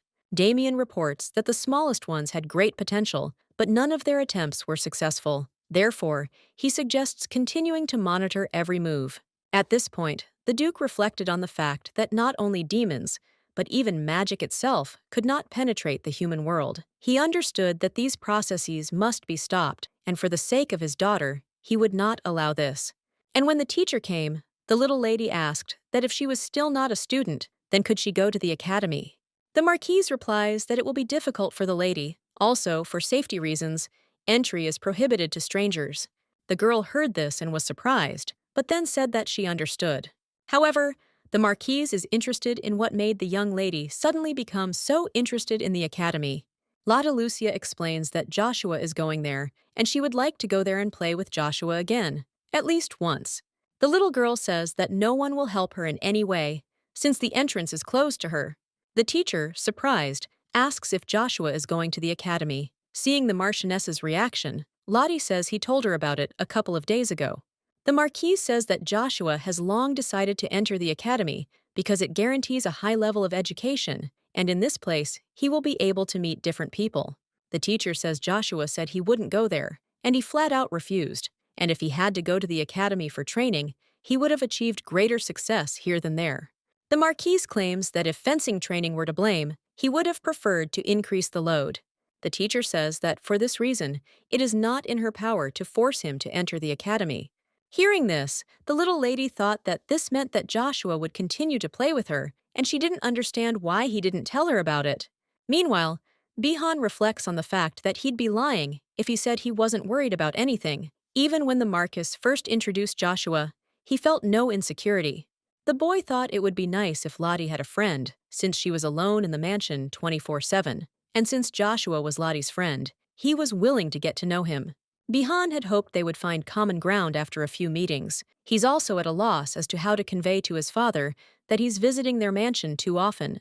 The young gentleman reflects on the fact that Lottie loves him more than Joshua. However, he realizes that Sister has begun spending more time with him, and he thinks she's become closer to him than to him, and that's why he doesn't like it one bit. Joshua sees Bihan and asks if his lesson is over. He claims it's been a while since they last saw each other. Bihan says that they had not been able to cross paths before, and that is why he thought that he was not in the mansion. Joshua explains that he was watching from the sidelines at the time, thinking he was from Frodium. When Bihan heard this, he thought he was speaking very rudely. Suddenly, a girl runs up to them and asks what they are both doing here. Bihan says that he understands her, because she would feel more comfortable if he were nearby and not Joshua. Hearing this, the protagonist thought that Bihan wanted to be Joshua's friend. However, she reflected on her misunderstanding of the situation. Lottie asks what they're playing. The boys explain that they're just standing around.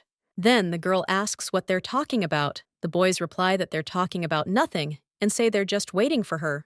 Hearing this, the girl thought that they had not talked for a long time, but had become closer. Lottie Lucia insists they can't ignore her just because they've become better friends. The boys are surprised to hear this, as they don't understand what she's talking about. Bihan gives the girl a cake and says that last time she said she liked strawberry cake, and that's why he bought it. The main character says she always wants to eat after school, and he tells her to enjoy it. Veronica apologized for disturbing them and then informed them that Sir Damien was calling them. Bihan said goodbye and said he would see them later. Lottie Lucia asks Joshua how he could hide this from her, and she wonders why he lied. However, the boy doesn't understand what she's talking about. The girl explains that he told her the teacher was sending him to the academy, and Joshua insists that's true. Lottie says that when she asked her about it, the teacher said he refused, and she asks why he told her that. The boy explains that she was in a hurry after school, but the lady asks why he lied to her. Joshua hugs the girl and tells her that he is glad that she was so impressed, and then asks if she wants to stay without him. The young gentleman explains that, in truth, he was not lying, because it was Dolores's idea to send him to the academy. The main character says it's completely unexpected, and also that he's teasing her and beating around the bush. Hearing this, the boy smiled and then apologized. Joshua is reported to be not going anywhere and is asking if it will be hers. The little lady thought she'd been right, and that was the end of the academy's story. However, someone else will soon be joining the academy. Bihan reports that he has confirmation of his admission to the academy for first year. Hearing this, the little lady asks him not to leave and to stay with her. Then she explains that if he leaves, only Joshua will remain to play with her. Lottie asks her brother why he needs to go there, and then claims that he is good at absolutely everything.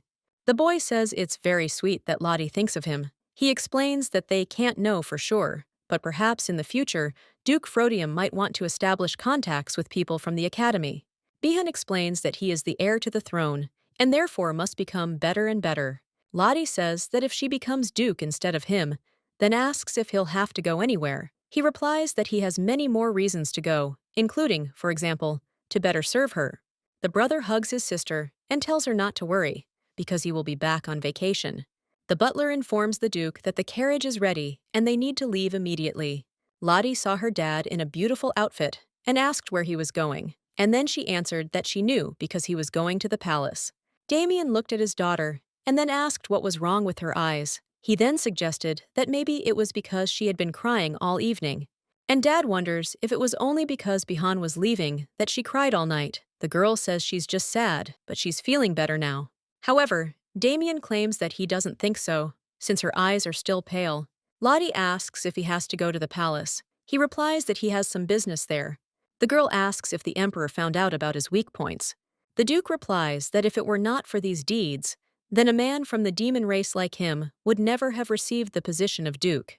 The little lady claims that she knew that he had met the Duke and that he had asked him to handle various administrative matters for his family. Damien claims that only in this scenario will he be able to inherit the title, since it's impossible to simply snatch it up whenever he wants.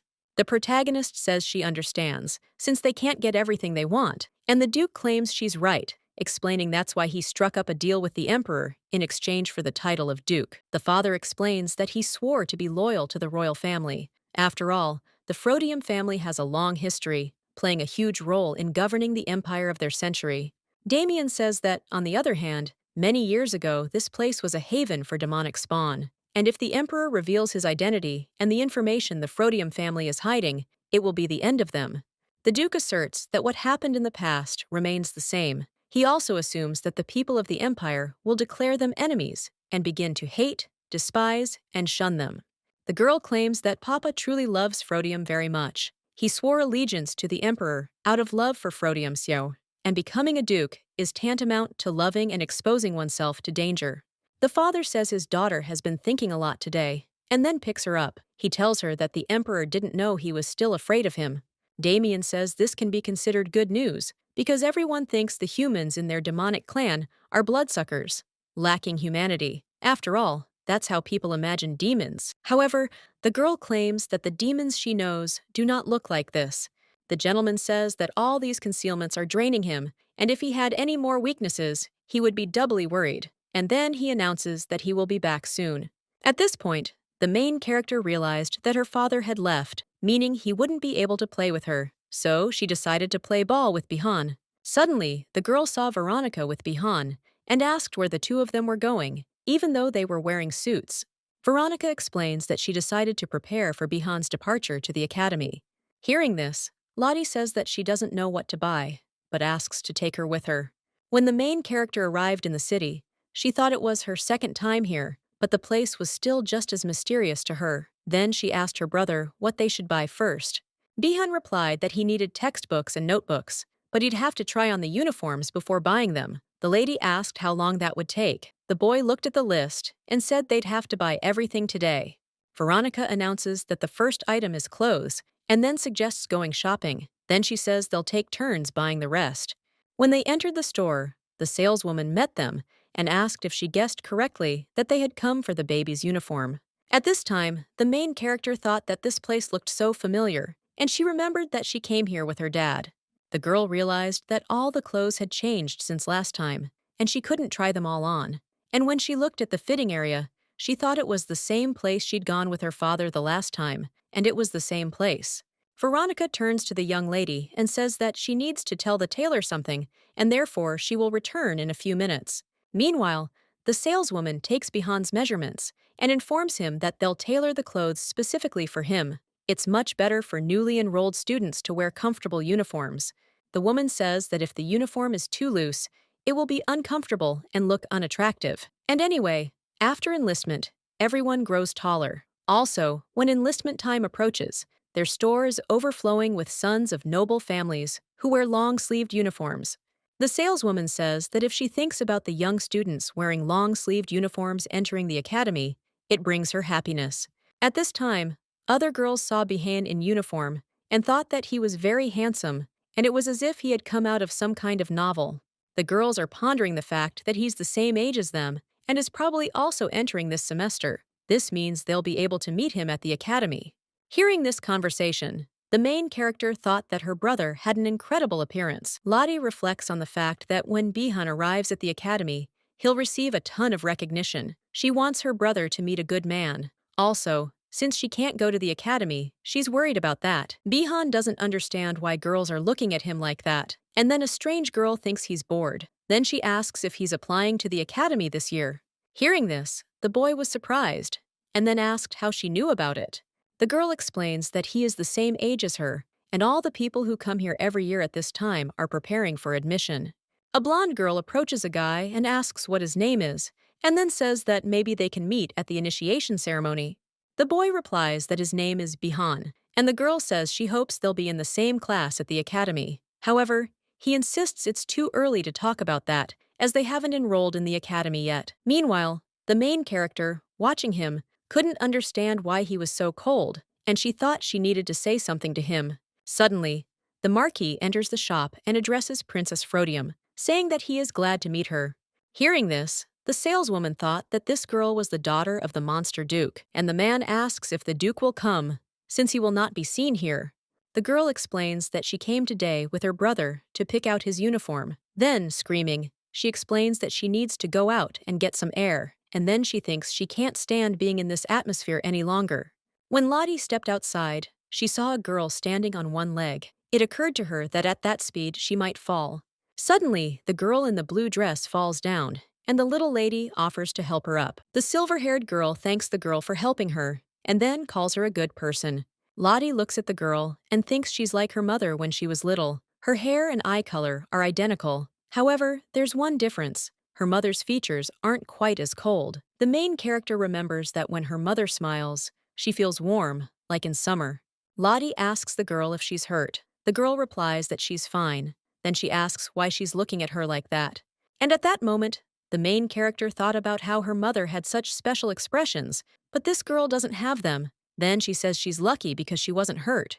Suddenly, the girl heard her name being called, and then said that her mother was looking for her, and therefore she needed to go, and she also thanked the main character once again. At this point, Lotta Lucia thought about how Dahlia was the name of the book's main character, and also, after her death, she would be adopted by her father and become his new daughter. Dahlia was described in the book as a doll-like girl, which means she is beautiful like a doll, but without doll-like emotions, and she always had a cold expression on her face. However, she had a warm heart that attracted people around her.